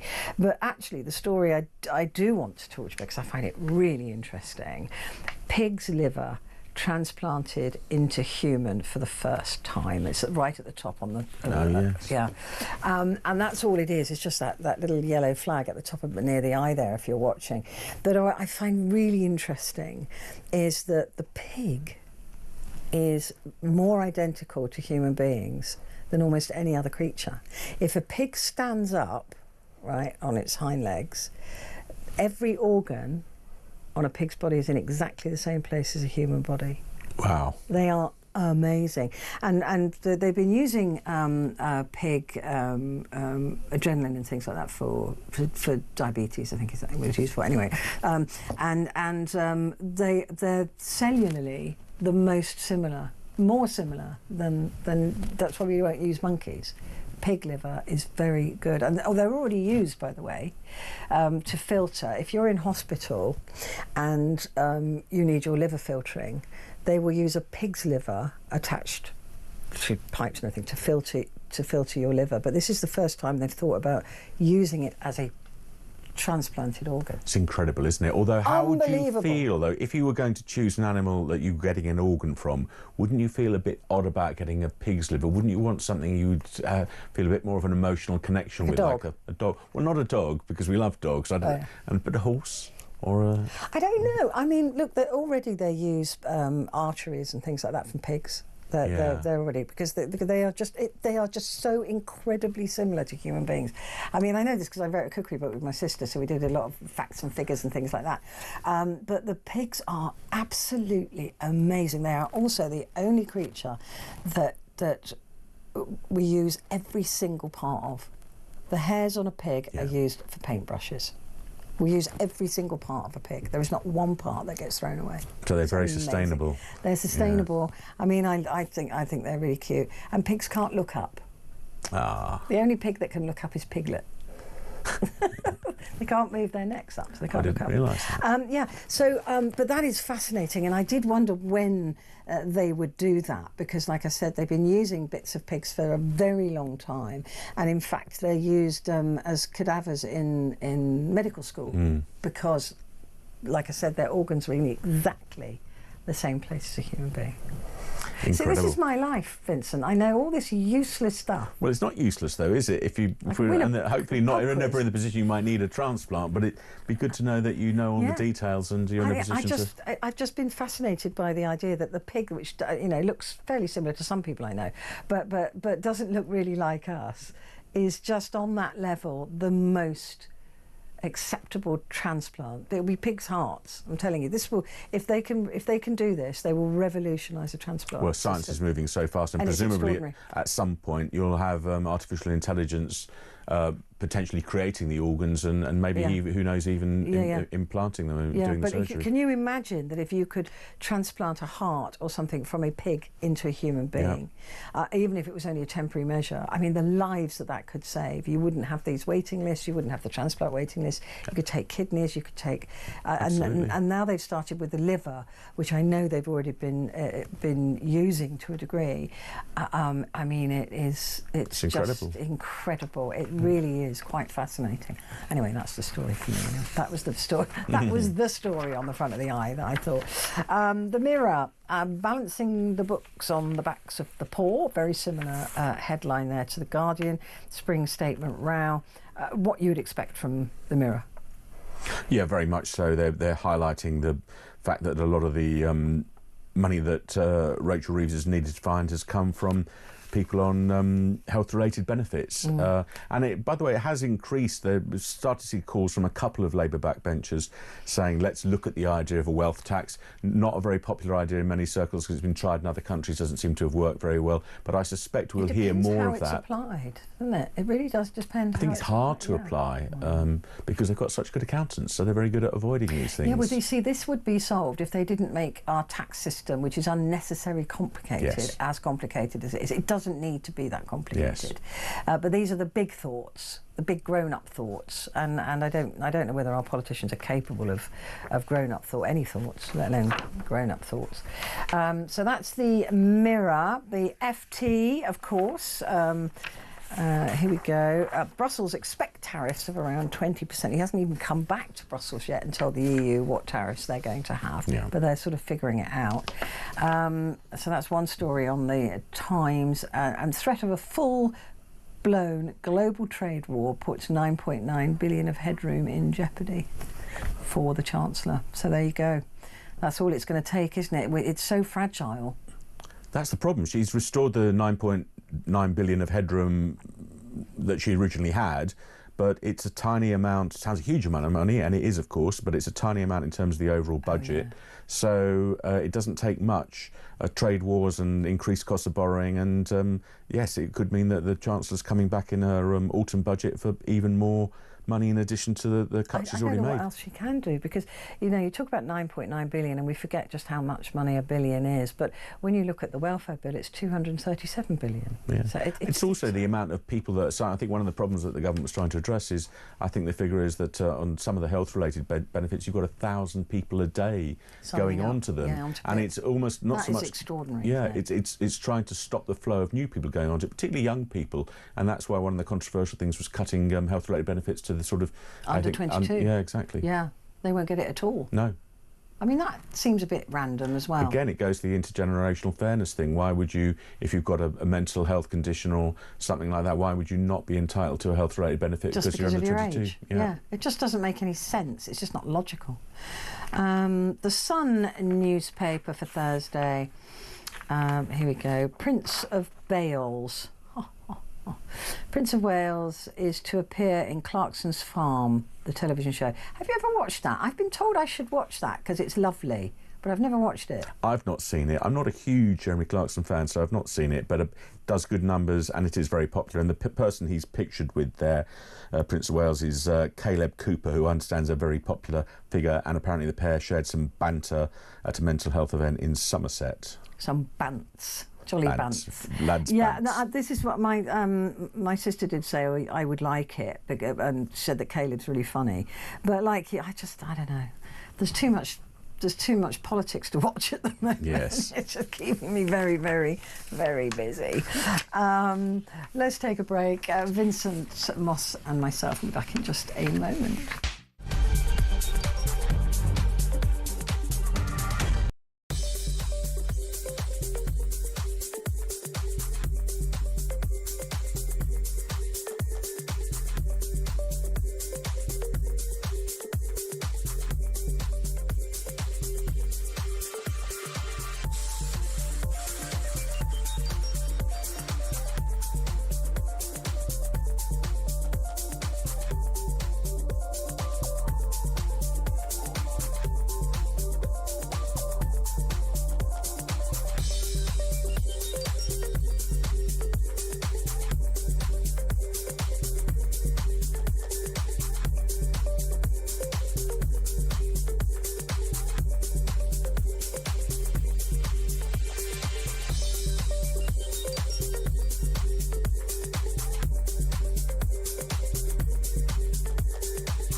Across the UK, on DAB+, on your smart speaker, on your smart TV, and on your side.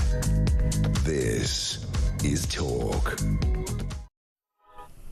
Hello there, good to have your company. And Anthony, thank you for your comment. He says, I watch you and love your shows, but you're excellent tonight with your knowledge of pigs' anatomy. No one's ever said that to me before. That's really impressive. But he said, poor Vincent. But I mean, come on. He enjoyed it. I did. He learned something. I saw him taking notes. Thank you, Anthony. Right, the Daily Express for Thursday. Reckless Rachel tanks economy by killing growth. I'm not entirely sure it's all her fault. No, but the argument is that by failing to instil confidence, and the fear of tax rises is going to make people less likely to spend, and that's going to damage the growth prospects. Yeah, and it most definitely will. But don't worry, in about 4 years' time, you'll have an extra £500 a year in your pocket. £500 a year. And finally, for Thursday's papers, the Daily Star. Lettuce 2.0 shreds the economy. There's Liz Truss lettuce with a Rachel Reeves wig on. Or Rachel Reeves lettuce, I'm not entirely sure which one it is, but they're going to start that again. And the other story is that the Daily Star is obsessed with seagulls, and I love them for it. But because I'm obsessed with pigs, it seems. But don't look up, it's peak scumbag seagull time. What's this story, Vincent? Well, it looks like they're just breeding like crazy, and there's a picture of a sad-looking chap with glasses with seagull poo all over him. So presumably there's about to be peak seagull breeding time, so watch out if you live near the coast, and it looks like the seagulls are going to get worse than ever this year. They are aggressive. Frighteningly They're so. Huge as well, some of them. They are. I wouldn't be sitting around eating chips or anywhere anything near them. Yeah, they near a steal seagull. from babies in prams. I mean, they're really they are the scumbags of the the scumbags of the bird world. They are, and very greedy. They're gang members. They are. Those are the people you'd walk across the other side of the road if you saw the human version of. Right, they are absolute terrorists. So, will you believe? You will not believe what the Queen does to a chicken. No, I probably wouldn't. Well, we don't know. We don't know. You know. What does she do to... Answers on a postcard. What do you think the Queen does to a chicken? Let me know. 87222. I'll read out the ones that I can. Put the word talk up front. I mean, why not? So that's those. What stories have you found, Vincent? Well, quite a fun one in the Telegraph, which was... suggests that calling work colleagues rude nicknames may prove costly. Now, I thought everybody gave people funny nicknames at work, but there's a senior in-house solicitor called Leo Foster. You'd think he might know better. He's been fined £15,000 with £16,000 in costs because he referred to co-workers in his team as Jabba the Hutt, Pol Pot, the Idiot, Mad Paul and the Twittering Fool. And he worked for BNP Paribas, a bank in London, and obviously liked calling people and giving them funny names, but the Solicitors Disciplinary Tribunal didn't see the funny side, and they've slapped a big fine on him. So he's... See, I don't know if they've got a nickname for me. Has anybody got a nickname for me? Oh, they're all keeping really quiet, shaking their head. No. What? Sam, you're looking guilty. As far as I know, they wouldn't dare tell me, you see. I remember being told in one job that I wasn't important enough to have a nickname. Oh, Vincent! Which is even worse, isn't it? Vinny! What can find a nickname for Vincent? Yeah. Everybody needs a nickname. I mean, as long as they're nice. I mean, I think that's the risk, isn't it? Yeah, I don't think I'd like to be called Jabba the Hutt. No, or even Pol Pot's not a great one, isn't it? I wouldn't have thought so. And also, Mad Paul, I mean... Mad Paul. Geeky Sam. I mean, but he knows that. He wears that with pride. Or the Idiot. I mean... Well, Sam's not an idiot. And it's not even funny. Don't call him the Idiot, Vincent. You're right in front of him. No, I didn't mean him. I'm talking about the story, absolutely. I know you didn't. Yeah. I know you didn't. It's just the way it came out. That's ridiculous. I mean, yeah, I suppose if it's not nice. Did you didn't have a nickname at school? Trying to think if I did. No, I don't think I did. I don't think, like I say, I don't think I was important enough for a nickname. Oh, Vincent. I mean, normally they try and find one. I'm trying to think of. No, I don't recall having one. I mean, you get football nicknames where everybody just ends your surname with a Y, don't they? I think that's what blokes do. Vinny. So yeah, or Mossy or whatever you are. So, brilliant. So my nickname was Dishy. Oh, that's good. That's quite good, though. That's all right, but it was after the Petri dish where you grow diseases. I see, in. but that's quite clever. You see, Petri dish. Yeah. It wasn't because I was dishy. It was, but it was fine. Yeah, you were settled for that. Yeah, there's a lot worse ones than that, aren't there? And there was another one that I got because of P. Hosken. P. Hosken, foreskin. Right. People used to call it. And my son, when he came back from school, he went, "Oh, I've got a nickname." I said, "Oh no, what's because of Hosken?" And I said, what are they saying? He said, "They called me Foreskin." I was like, "Oh my!" And nothing is new. This was like 30 years later, and it's still the same nickname. And they probably thought they were very clever coming up with it. Yes, they were very clever.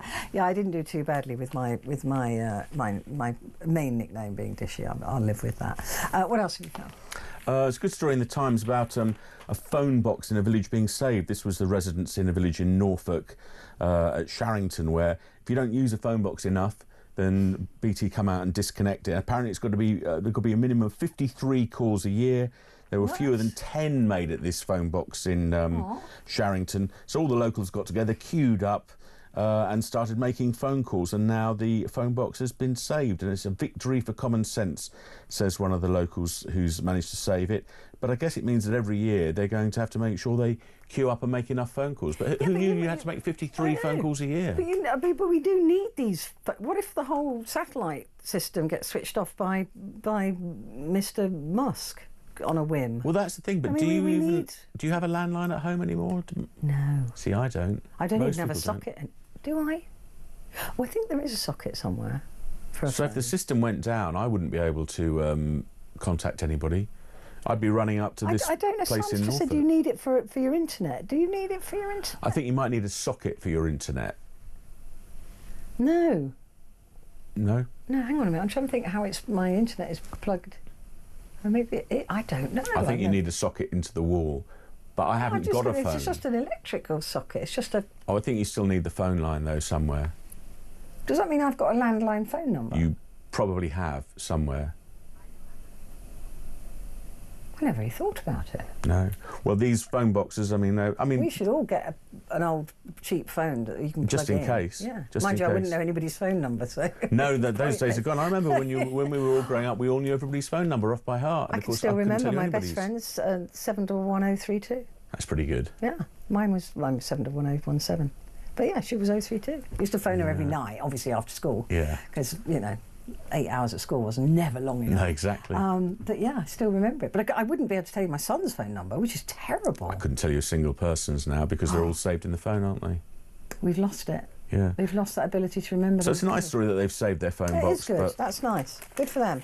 But like you said, it's like, well, once a year they can have a picnic and just phone each other. Exactly. And then they keep their phone box. Yeah. What else? Good story in the Telegraph about healthy eating in young people may cut violent offending by 82%. Wow. Now, we all know it's good to eat fruit and vegetables, but there's a study that's been carried out by the Youth Endowment Fund, and it says that if you eat green vegetables, more fish and nuts, it can cut violent offending by children by as much as 82%. What? Which seems like a huge amount, but apparently reducing the amount of processed foods eaten by children, giving them regular nutritional supplements, can reduce antisocial behaviour, and that can cut by about 52%. So we all know that healthy eating is good for you, but the fact that they've arrived at these huge figures, and the idea that you could cut violent offending by giving people a lot of spinach and kale, quite interesting, really, isn't it? We should try that in prisons. Should do, but I imagine that most prisoners probably wouldn't fancy much spinach and kale, and they want chips and beans and the rest of it. But it sounds interesting, doesn't it? If it works, you would think it's. But it's got to be cheaper for the government to invest in a healthy eating programme than these kids then ending up in the justice system and in jail. Yeah, but isn't it? I don't know about your school, but whenever they cook the healthy food, nobody ever wanted it. All everybody ever wants is chips and beans and things like that, isn't it? So it's probably one of them cooking broccoli and spinach, but I guess people just leave it, don't they? Yeah. I love eating cabbage. You're a minority, I think. Yeah, I love it. I absolutely love it. Right, Gary has said, Queen Camilla scrambles her eggs. That can't be true. For 20 to 30 minutes. They must be rock hard. That's not right. Surely 20 to 30 minutes. Scrambled eggs only need a minute or two, don't they? Yeah, not very long. 20 to 30 minutes. I refuse to accept that. And she roasts the chicken with all the ugly fats. What, is she calling Prince Andrew ugly fat? I mean, that's not a nice nickname, is it? Talking about nicknames. But most people baste their chicken, don't they? Is that unusual that she... No. No.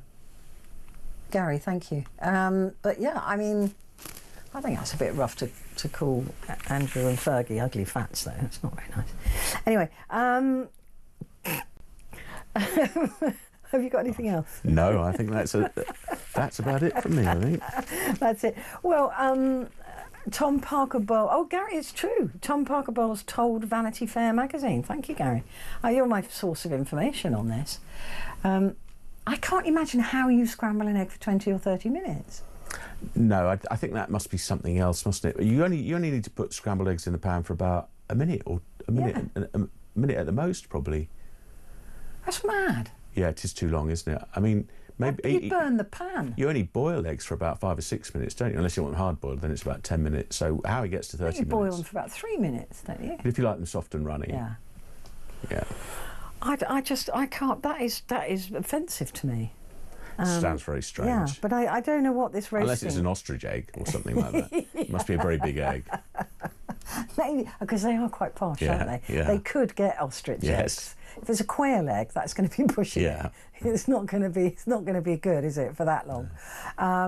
So yeah, I've got to cook Sunday lunch this coming Sunday because it's Mother's Day. Of course.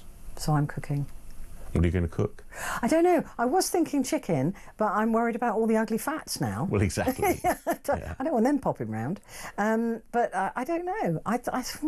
Chicken and all the trimmings. That sounds good. Yeah, my son. He does love his mum's Sunday lunch. I tell you. Excellent. Vincent Moss, thank you very, very much indeed. We've all learnt something mainly today. About pigs. Mainly about pigs and chickens. Yes. But thank you. All right, coming up, it's just you and me, and we will be talking about this. Oh, it was a budget, wasn't it? A spring statement from Rachel Reeves, and I think what interests me about this really is the cruelty. I think this government told us who they were in the first week when they decided they were going to take away the winter fuel alerts. They told us who they were. They said, this is who we are, this is what we're going to do.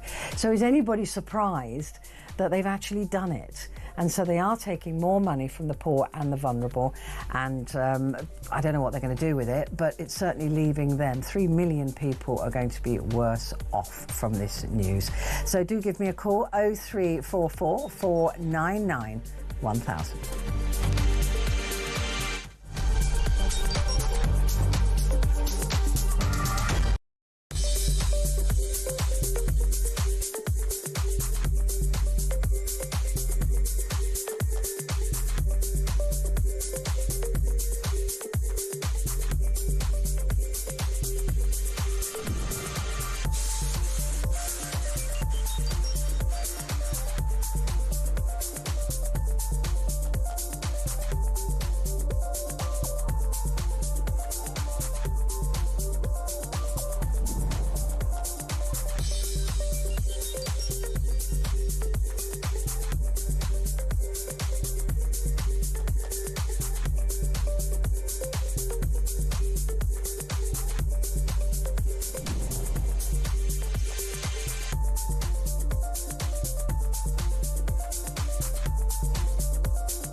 Across the UK, on DAB+, on your smart speaker, on your smart TV, and on your side.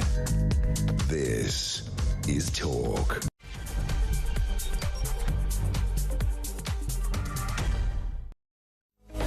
Hello there, and a very good morning to you. Just to let you know as well that a lot of the news organisations are talking about this 25% tariff that Donald Trump has just put on all foreign cars. So that is the beginning. Well, it is a trade war now, and that will mean that we're going to have to pay more tax. Great, isn't it? So if you were a fan of Donald Trump, perhaps you won't be anymore when you know that it's going to come out of your pocket. But yeah, I just wanted you to know that that is official. That has been stated now, that is the new rule from Donald Trump. And I suspect that a lot of that is to do with trying to distract people away from this signal crisis, this crisis of defence. But anyway, I just thought you'd like to know that. So, talking about the spring statement today, and to be completely honest with you, and I'm always honest with you, normally I watch these things, but I was up so early this morning I had to get some sleep, so I missed it. And so my poor producer had to watch it so that I could be briefed on it. But look, I knew it would be a bore fest. It was only half an hour, thankfully. But what she did was point out that 3 million people basically are going to be losing nearly £2,000 a year in benefits. And I just worry, really, with this government that it's all such small, it's just little picture stuff. There's no big ideas here. And just so the Chancellor knows, if she's listening, that every single revolution, every single one, has begun where the gap between the rich and the poor is wide, and it's never been wider. So there is only so much that us, proletariat working scumbags can put up with. I guess that's one way of putting it. And eventually we go, now hang on a minute, this is enough. All the wealth is being gathered in a tiny percentage of this country, and those are either companies that don't pay the tax properly, or they are hundreds of millions of pounds, or billionaires who do everything they can not to pay any tax into the country in which they live. And I just find it's the same old story. This happens throughout history, by the way. It happens over and over again.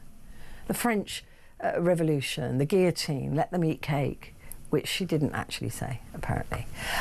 She basically said, why don't they eat cake? But because she lived in this rarefied world where she thought, well, if you're hungry, why don't you eat cake, right? But that's what happens, is the very rich don't know what it's... Why don't you eat cake if you're hungry? That was what she said. She lost her head, obviously, a lot of them did, but this is how revolutions start, is when this gap gets wider and wider and wider, and eventually, like I said, us lot just go, that's enough. And you're seeing that again in America with this autocracy, with all those billionaires. The cabinet, Donald Trump's cabinet of people, this is excluding Elon Musk, are worth $60 billion. Just that handful of people, $60 billion. Billion dollars. Trump's only worth about 4 billion now, but that will increase. So all of that money is just, if you imagine a ship on the ocean, it's gone like that, hasn't it? And we're all down here underwater, barely breathing, and they're all up here enjoying the sunshine. Eventually that doesn't hold, but there's no big ideas to get this money. So what she's going to do in the budget in the autumn is start penny pinching again, start coming after us, start taking away ISAs, start taxing your savings more, start doing all of those things to all of us who can't avoid these taxes, and still the rich will get richer and richer and richer. And I don't understand what particularly a Labour government doesn't see about that. I have no problem with people being creative and making money. I have no problem with that at all. I have no issue with people being millionaires. I'm certainly not jealous. I never have been. Money has never been something that's particularly turned me on. It's never been something that I've hungered after. As long as I've got enough, right? And I think most of us are in that situation. I'm not a greedy person. But you know, you've got people who are. I mean, how much more money do these people need? You're never going to spend it you'll never spend $1 billion in your lifetime. It won't buy you life. As Steve Jobs learned, right? One of the richest men in the world who died young of cancer. So it doesn't protect you. This money, I don't know why they want this money. I don't understand. I don't understand. But here we are again with a Chancellor who's taking money from the vulnerable and the poor. Now, there is no doubt that the welfare state is a monster, and it's getting bigger by 1,000 people a day. PIP is getting bigger by 1,000 people a day, and that is not acceptable. It's not tenable. It's not the answer. But again, carrot and stick. There's no carrot here. It's all stick. We're going to take your money away from you, and then a couple of years down the line, when we get round to you, we might help you get a job. There's no real thought process here. The government haven't even done an impact statement on this. So there will be, and you know I like this phrase, I explained it yesterday, there will be people that we throw out with the bathwater. Babies are thrown out with bathwater, right? There will be people who genuinely need these benefits, who genuinely need this help, that I don't think any of us would argue shouldn't have that, who won't get it, who will fall through the cracks, and those cracks will get wider and wider and wider, and more people will fall through them. And I don't get it. There's got to be a smarter way of doing this. There's got to be an easier way of identifying people who are just in it for the money, who have just decided they don't want to work for a living. There's got to be a cleverer way than just making everybody suffer for the minority that are basically stealing taxpayers' money. So, this government showed us who they were. First week, 2 weeks, they took away winter fuel allowance from old people. They set their cards, they set their table. They went, right, this is us, this is Labour. This is where we're going to get our money from vulnerable people. So is it any surprise, really, that they've done this? Any? Did you vote for Labour? Is this the cruelest Labour government you think you've ever seen? Is this something that has to happen? And you're fine with that as long as your taxes don't go up. Give me a call, 0344 499 1000. You can also message me at 87222. Put the word talk up front and those messages will come through to me. So let's go to Joe, who's in Derbyshire. Good morning, Joe. Hi, hi, Petrie. How are you doing today? A little bit better, thanks. I spoke to you a couple of weeks ago. Yes, I know, I do remember, yeah. Yeah. What I wanted to do, really, was enlighten a few more people over what's happened for us to get in this position. Okay. And the amount of money people are actually going to be losing. So, what happened in 2017, there was a basic rate for universal credit, and then there was something called limited capability for work, where those who may be able to work at some point got a slightly increased rate, but they had commitments to do with the job centre, like training and things like that. Okay. And then there was LCRWA, which was limited capability for any work at all, which then gave you an extra £300-400 a month. The Joseph Rowntree Foundation state that it costs any household with a disabled member, their average costs are £1,000 more a month than the average household. For various reasons, you know. Like you might need the heating on more, or you might need to cook special food. Diet Yeah, and, all that sort of thing. That makes sense, yeah. Right. But in 2017, they scrapped that middle rate, so it was basic, UC, or the higher rate. So some people were moved and told, no, you've only got basic UC, you've got to go and work. And those that could get onto the higher rate went onto the higher rate. That's where a lot of these people came from. And then in the daily living part of PIP, there's things like, can you wash and dress? Or do you need help? Do you need prompting?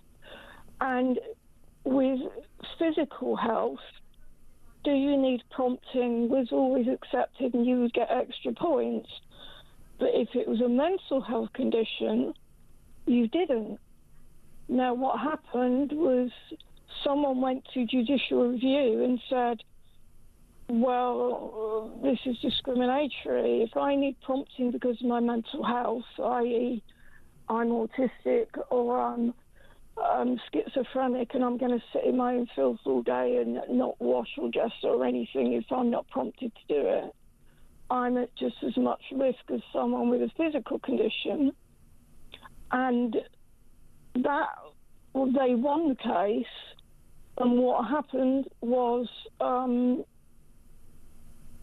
they then had to backdate a lot of claims, and there were then a lot of people that accepted onto that on the mental health side rather than the physical side. So that's where a lot of this bump up has come from. Right. Not just people saying, oh, I've got a bit of anxiety or ADHD. So, and they're not letting people know this. I mean, that is fascinating. I mean, first of all, Jo, it sounds like it's so complicated and just keeps switching and changing, and how is that helpful to anybody?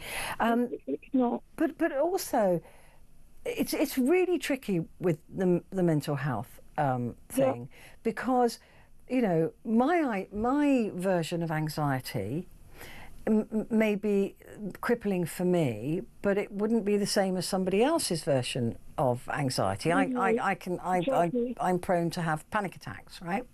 So, which are hell on earth. I wouldn't wish them on my worst enemy. I'm with you on that one. Yeah, they are absolutely the worst thing. But you know, if I said to somebody, right, I find them crippling, somebody else might just go, oh, well, but that's not a good enough reason. Do you see what I'm saying? It's very difficult. A broken leg or a broken arm, or we can perhaps empathise more with. But because mental health is different for everybody, mental health issues are different for everybody, how do they measure that? So you can fake it, I guess, is what I'm saying. Yeah, see, I've got multiple health conditions, as you know, but I've also got autistic with ADHD and complex PTSD. And so how have you had to prove that? I believe you. I know you, Jo, but you know, did you have to prove it? How do they want you to prove that? Well, what they actually say on the PIP forms, and I'm sure your brother, you're aware of this, is they say, get someone to write a statement who knows you, and then give us phone numbers of your doctors or whatever. But I've not been able to work for over 20 years now. Wow. I did work for a long time and paid a lot of money in.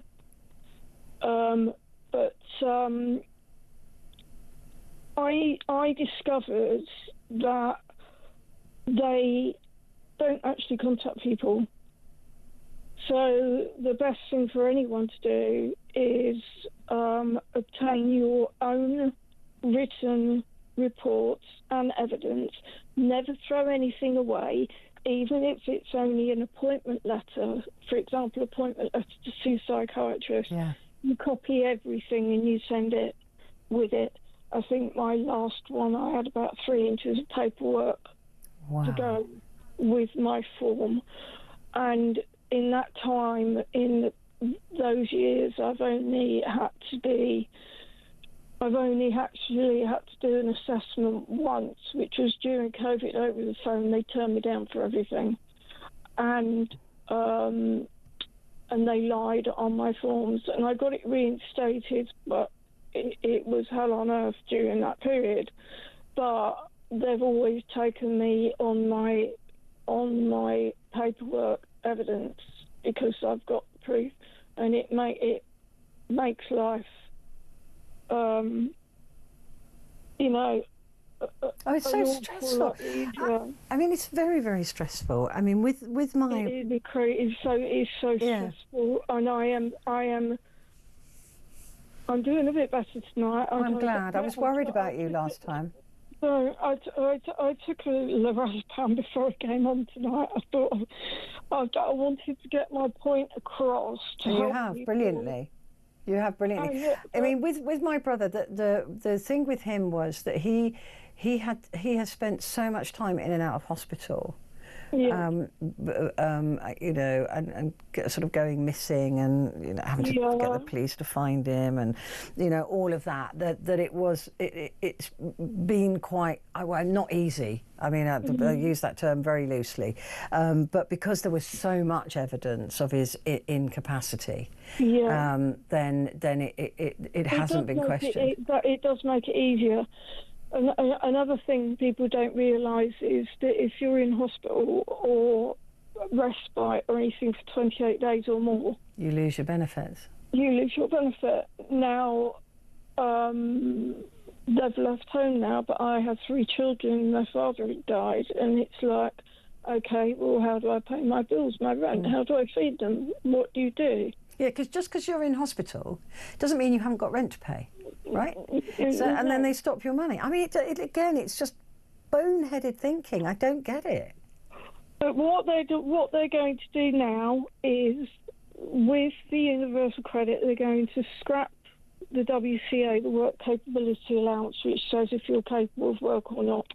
And that's the one that if you're not capable of any work, you get roughly an extra £400 a month on top of the 393, I think it is, you get for basic universal credit. But you'll have to go through an assessment, presumably. Well, what is going to happen is they're scrapping the WCA, the work and capability assessment, and they're doing it all through PIP.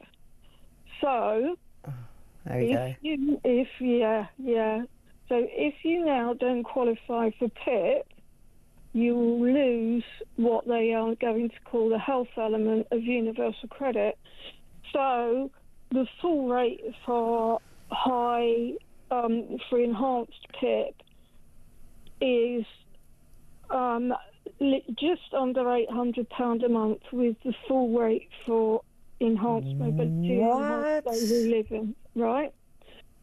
So that £800 a month you will lose, and then you will also lose, because you don't get the PIP, you'll lose your £400 for your health element.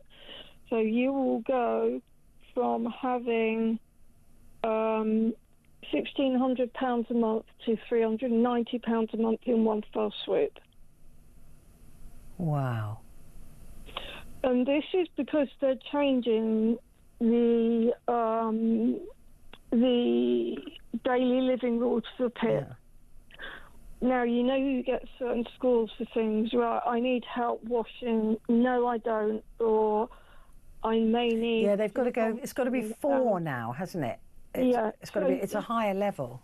Yeah. Now, if you've got 12 points overall over all the descriptors, like I need washing, or I need help with continence, I need help with cooking, etc., as long as you got 12 points over all the descriptors, you would qualify for enhanced daily living, right?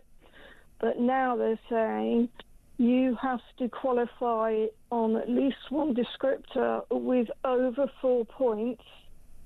Otherwise, you could get 30 points and we're still not going to give it to you. That means you'd lose your high rate daily living, which then means you would lose your health element on universal credit. So again, you would lose all that money. And that is mind-blowing. Let me just repeat that for those people who didn't perhaps hear that. It used to be collectively, as long as it was 12 points across all of the questions, then you would get that enhanced level. But now it doesn't matter if you get 30 points, if they're all at level 3 requirement, instead of one of them at level 4, you lose everything. Yeah. Now, what was I going to say? And £800 a month is the total for the enhanced daily living and Motability. And a lot of people, I've been hearing them go on about Motability cars. Oh, when you get a free car and you get this and you get that. The cars aren't free.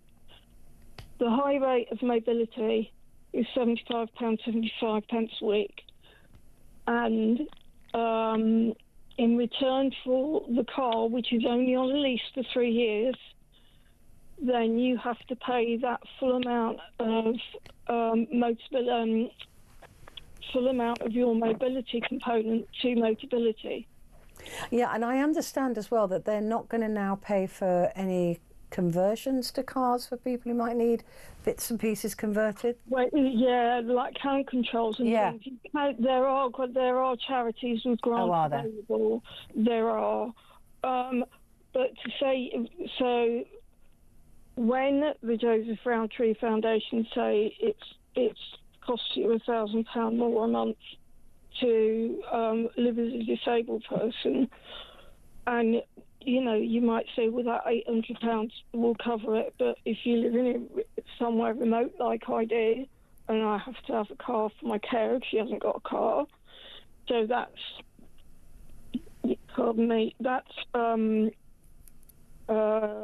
over £300 I lose a month.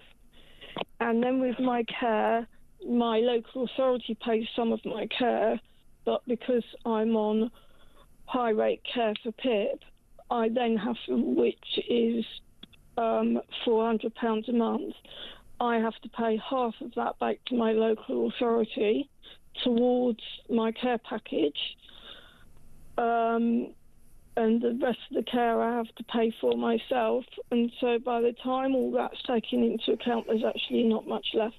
Wow. I mean, Jo, I know, I can hear it. I can, everybody goes, oh, that's such a lot of money. But then you are genuinely in need of it, and so you have to spend it, and you spend that on your care. Jo, you've been brilliant, absolutely brilliant tonight. That was such a fantastic explanation, and the knowledge is just brilliant, because that's the kind of knowledge I don't have on this. You look after yourself, Jo. It's lovely to talk to you. I've got to take a quick break, but I will be back in just a mo.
across the UK.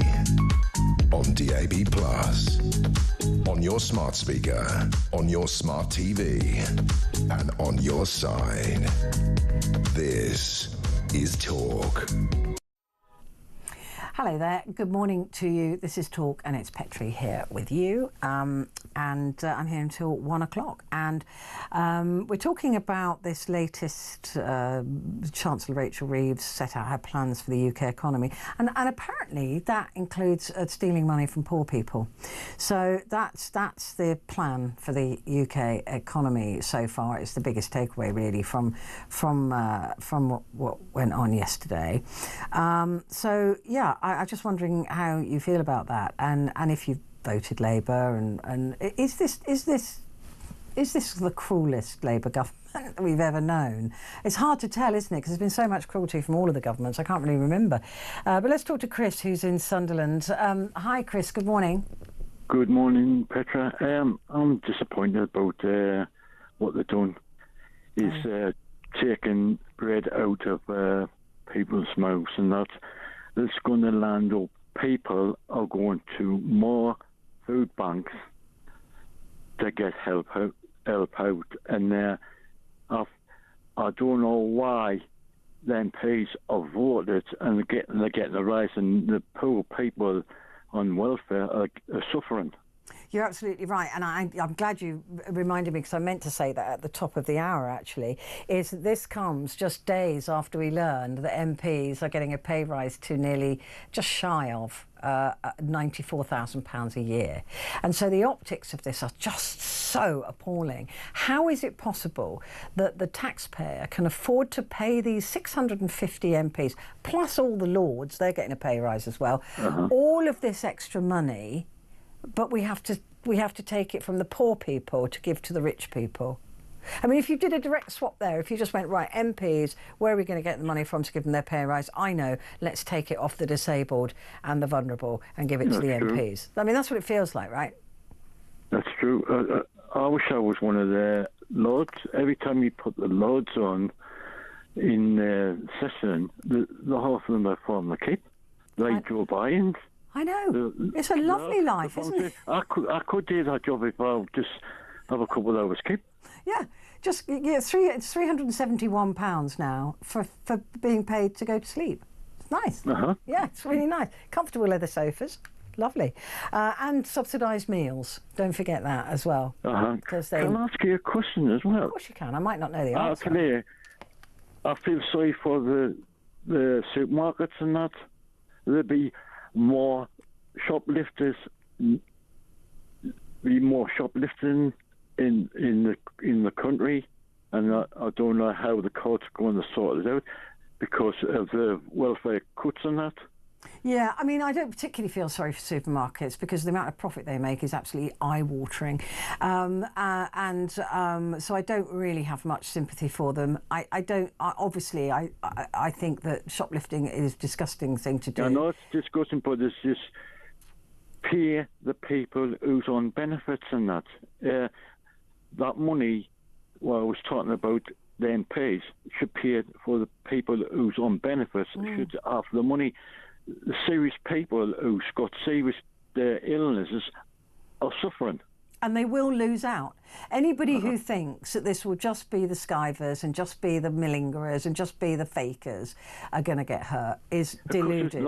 It's learning when you're trying to get the money, it's like you got more chance to get through British Got Talent and get money off the DWP. I think you'd be a brilliant comedian on Britain's Got Talent. I have to say that. I've got a couple of Starmer jokes, but I'll probably get cut off. Don't get me into trouble. You voted Labour? Yes, I felt sorry. I feel guilty for voting. I wish I voted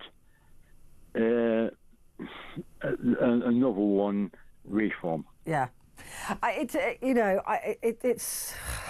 suppose this is the problem. This is where we are politically in this country, is because we've been let down by the Tories. We've now been let down by Labour, and everybody is throwing their hat into another party that they think is going to be better. But I don't think they will be better. In fact, I think they'll be markedly worse. But what choice have you got? The council We're not allowed to talk about the council elections. I'm going to stop you just in case you say something that gets me into trouble. I'm sure you're not going to, but we're in a period of purdah.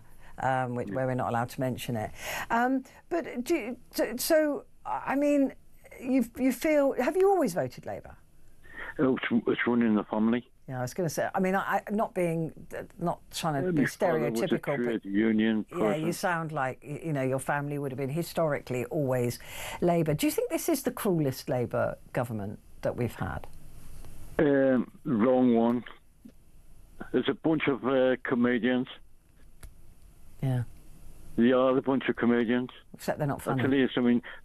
If they open their mouth, you know what I mean, they lie through with a pair full of teeth. It's around the world. It's around the world. I'll tell you something. You look at them and say, right, we promised this, we promised that. I'll tell you, nowhere. And what makes you think that? I couldn't promise. If I say I promise something, I do something. But I could not lie. Yeah, and the thing is, I don't think that Reform are going to be any different, because none of them are. Well, it's just you don't know who to trust.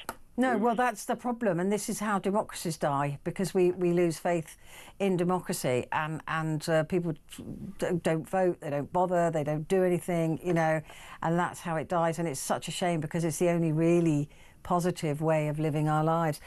Chris, it's been wonderful to talk to you. I love your accent. That was absolutely lovely. Right, time now to find out how you could be in with a chance of winning Oasis tickets at Wembley this summer. Mike Graham has the details. How'd you fancy winning tickets to the hottest gig of the century? Here at Talk, we're giving you the chance to bag yourself a pair of tickets to Oasis at Wembley this summer. Plus, we're giving away a whopping 10 grand and putting you up for the weekend in a London hotel. All you need to do is text the word prize to 83338 and you're in the draw. Alternatively, you can enter by post. Once again, all you need to do is text the word prize to 83338 or you can enter by post. Good luck. 18 plus UK excluding Northern Ireland. Enter by text for £2 plus one standard network charge by 11 PM on the 7th of April 2025. Or post your name and number to Oasis Competition, PO Box 3190. Colchester CO2 8GP to arrive by 5 PM on the 10th of April 2025. Full terms and conditions at talksport.com. This is a News Broadcasting Network promotion. So there you go. That's how you win tickets that are unbuyable, and also that lovely 10 grand. That would help, wouldn't it? And a weekend in London. So there you go. Right, I'm going to take a very quick break, and then I'm going to be back to talk to Sheldon in Swansea.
UK. On DAB+. On your smart speaker. On your smart TV. And on your side. This is Talk. Hello there. Good morning. It's Petrie here with you until the top of the hour. And like I said just before the break there, we're talking to Sheldon now. Sheldon, how are you? I haven't spoken to you for a little while. I know. It's lovely to speak to you, Miss Hosken. I'm sorry. You are such a naughty boy. So sorry. I heard it earlier. That was brilliant. I have to say that was. Sorry, darling. That was brilliant. I give up now. I'm off. Right? Okay. Yeah, you dun. Okay. Anyway, darling, just a quick background to this call, right? Mm-hmm. In Swansea University, I did. This is not boring, or boasting. I did an philosophy and economics degree, and philosophy degree, American government and international relations course. And I think I know. I can have a chat with Miss Reeves about which subject she'd like to talk to me about.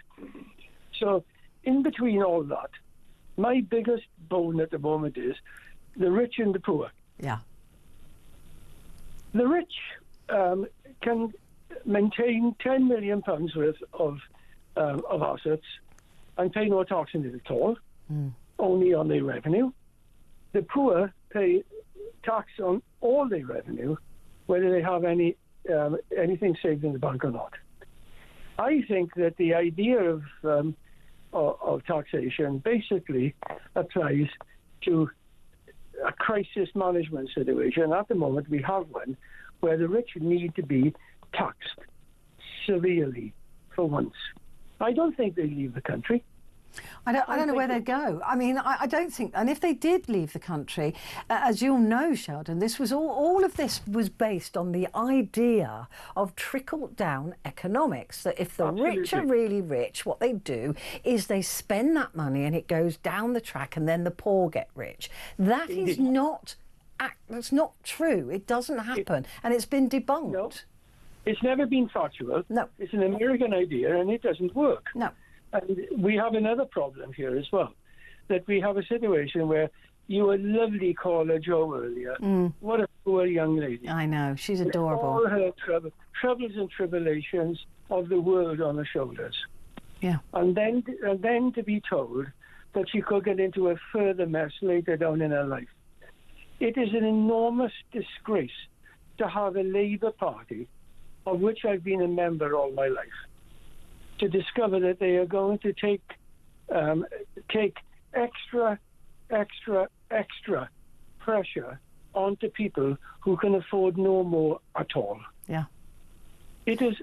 I do not understand the policy, because if you are going to discuss growth, if you are going to reduce the amount of benefit that's coming to ordinary people who can hardly spend at all at the moment, and take £250 million out of the economy a year, how do they expect anybody to spend anything within the economy and grow anywhere? I mean, that's the point, isn't it? I mean, this is it. And look, I'm not an economist. I don't know. I'm not. Well, neither am I. But I understand it. You know, I do understand the principle, and it doesn't make it. This is the problem. It doesn't make any economic sense. But you've got a Labour government here who showed us on week one the cruelty, that they were going to take money from old people, from vulnerable old people who paid into the system their whole lives, and they were going to, I don't know what they did with it. They gave it to a union for pay rises, but whatever. But they showed us who they are, right? And if we ignore it when people show us who they are, then we're the fools, right? We should have seen this coming. They've shown us three things, actually. They've shown us that their policies are cruel. They've shown us that they are actually liars. Yeah. Because they have CVs that don't stack up. Yeah. They also have shown us that they have the inability to misunderstand the facts regarding the Bank of England and the OBE. And under any circumstances whatsoever, they do not understand what will happen to them at the next election. No. I think they think they're doing great. And that's the thing. And I think that their policy here to take money from the poor and the vulnerable, they think is popular. They think that'll be popular with voters. They think that'll win them the next election. But they're wrong. Absolutely. But they are falling into the hands of dangerous popularists instead of the popular vote, which should be, the popular vote should be discretionary upon the fact that people are being looked after, not disregarded. Yeah, we are still, are we 5 or 6 now, the richest country in the world. That still puts us into a position where we should be able to afford this. And if people were taxed properly, if companies were taxed properly, we could. Yes. And it doesn't need to come from the middle classes. It doesn't need to come from people who are vulnerable. It really doesn't. And until people get their head around that, then nothing is going to change. They're going to continue taking money from the middle classes. They appear to want us to have nothing and be happy with that, and the rich will get richer. Look what happened in COVID. The rich got markedly richer. There's a quote I remember from the philosopher Rousseau, and he said that that democracy cannot exist in an overblown capitalist situation, because the rich will get richer and the poorer will always get poorer. And that is the beginning of every revolution. The disparity between the rich and the poor has always led to revolution. You look at the Roman Empire. You look at all these empires have fallen when the poor are markedly far away from the rich. It happens every single time. It's not like it's only happened once, but it's happened every single time. You'd think they'd learn, but the rich are greedy. They just want all the money. I don't know why. You can look what's happened to the average person in Turkey at the moment. That's why these people are on the street. Yes, look what's happening in America. And the other, and of course, we also have the other situation where many people in the third world don't have the ability to rebel. No, because they don't have the basic commodities to be able to fight against it. No. It is really worrying, you know, what's happening at the moment. And you just feel like sometimes you're screaming at people and they're not hearing you. I know, it's awful. Faye is still up tonight, by the way. She's listening to you at the moment. And, who is? She always says to me, "For God's sake, Sheldon, will you stop shouting at people?" I said, "I'm not shouting at people, I'm talking to them." No, but they don't hear. What's your wife called? Faye. Say again? F-A-Y. Faye. Oh, Faye, you've got a very nice giggle. You can hear her. Yeah, I can hear her laughing. I bet you keep her entertained. I mean, come on. Yeah. Petrie, you're a lovely lady, and I'm so glad to speak to you again. Oh, it's always a pleasure, Sheldon. I adore you, and I love Faye now as well. So you take care. Lovely. You keep on the side of us. Yeah, no, I'll always be on your side. Always, always. And you're a lovely son. You suffered too much. Oh, bless you. You know all about it. Yeah. Yeah. Listen, I adore you. Thank you. It's been a pleasure. I love that accent as well. It's fantastic. And Ada's just sent me a picture saying, great radio from Northall, Indy the cat. Oh, it's a beautiful cat. I don't know why you sent me a picture of a cat, but I love it. It's gorgeous. Right, I'm going to take a very quick break, but I will be back.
across the UK. On DAB+, on your smart speaker, on your smart TV, and on your side. This is Talk. Hello there, and a good morning to you. It is Talk, and it's Petrie here for the next 10 minutes. Right, I've got some messages that I need to read to you that have been sent in. Rachel Reeves and Liz Kendall, both of them, I can't tell them apart, really. They don't half look alike, don't they? Anyway, both of them have no idea what it's like to live with a disability. It's disgraceful what they're doing. That something needs to be done, but they are not going about it the right way. It will be generally people like myself who will be penalised, and it's just wrong. And that's from Kieran in Reading. And this is the point. They've just got a fat pay rise. You know, they've just, yeah. The timing of that as well. They are so bad at communicating. Anyway, Angie says this government could easily stop all the information out there regarding us on Petrie, but they won't, as it suits their narrative that we're scroungers. Most of people who are on it work. Jo was so informative, and I hope folk listen to her instead. She sounds like such a lovely lady too, and I hope she's still listening. She is lovely, and I agree. It's just, you know, there's all that stuff about hating. They want us to hate each other, right? Because if we're horrible to each other, then we're not paying attention to what they're getting up to. If we're blaming each other for the condition of this country, we're not blaming the rich. If we're blaming each other for the fact there's no money to go around, then they can blame the immigrants, and we can blame the immigrants, and then, you know. But it's not. It really isn't. It's all distraction. It's all distraction from the massive, great, big, fat, cash-eating elephant in the room, and that is the rich are getting richer and the poor are getting poorer. That's it. It's not that there isn't any money. We know that, right? It's not that there isn't any money in this country. It's just that the majority of it is held by a very small number of people who are the uber rich. And guess where they got their money from? You. That's how they became rich, by you paying them for stuff. That's how they got rich. So they're taking your money, storing it, and being this big fat squirrel with big cheeks of cash. So it's not that there isn't money in the country, it's just in the hands of very few people. And that is the elephant in the room.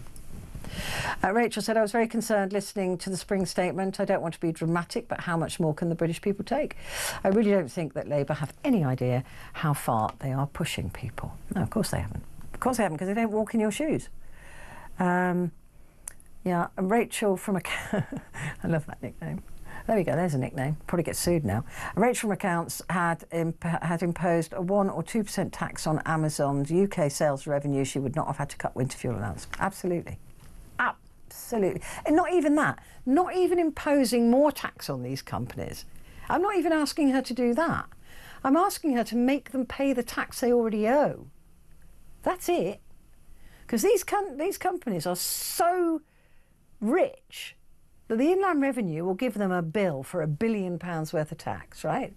And they send their accountants to HMRC and they negotiate.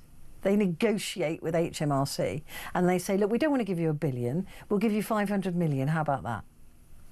Genuinely what happens, not making it up. So I'm not even asking for them to be taxed more. Just pay what you blooming owe. You're making all the money from us buying stuff. Although I'm not doing that anymore, I boycotted them.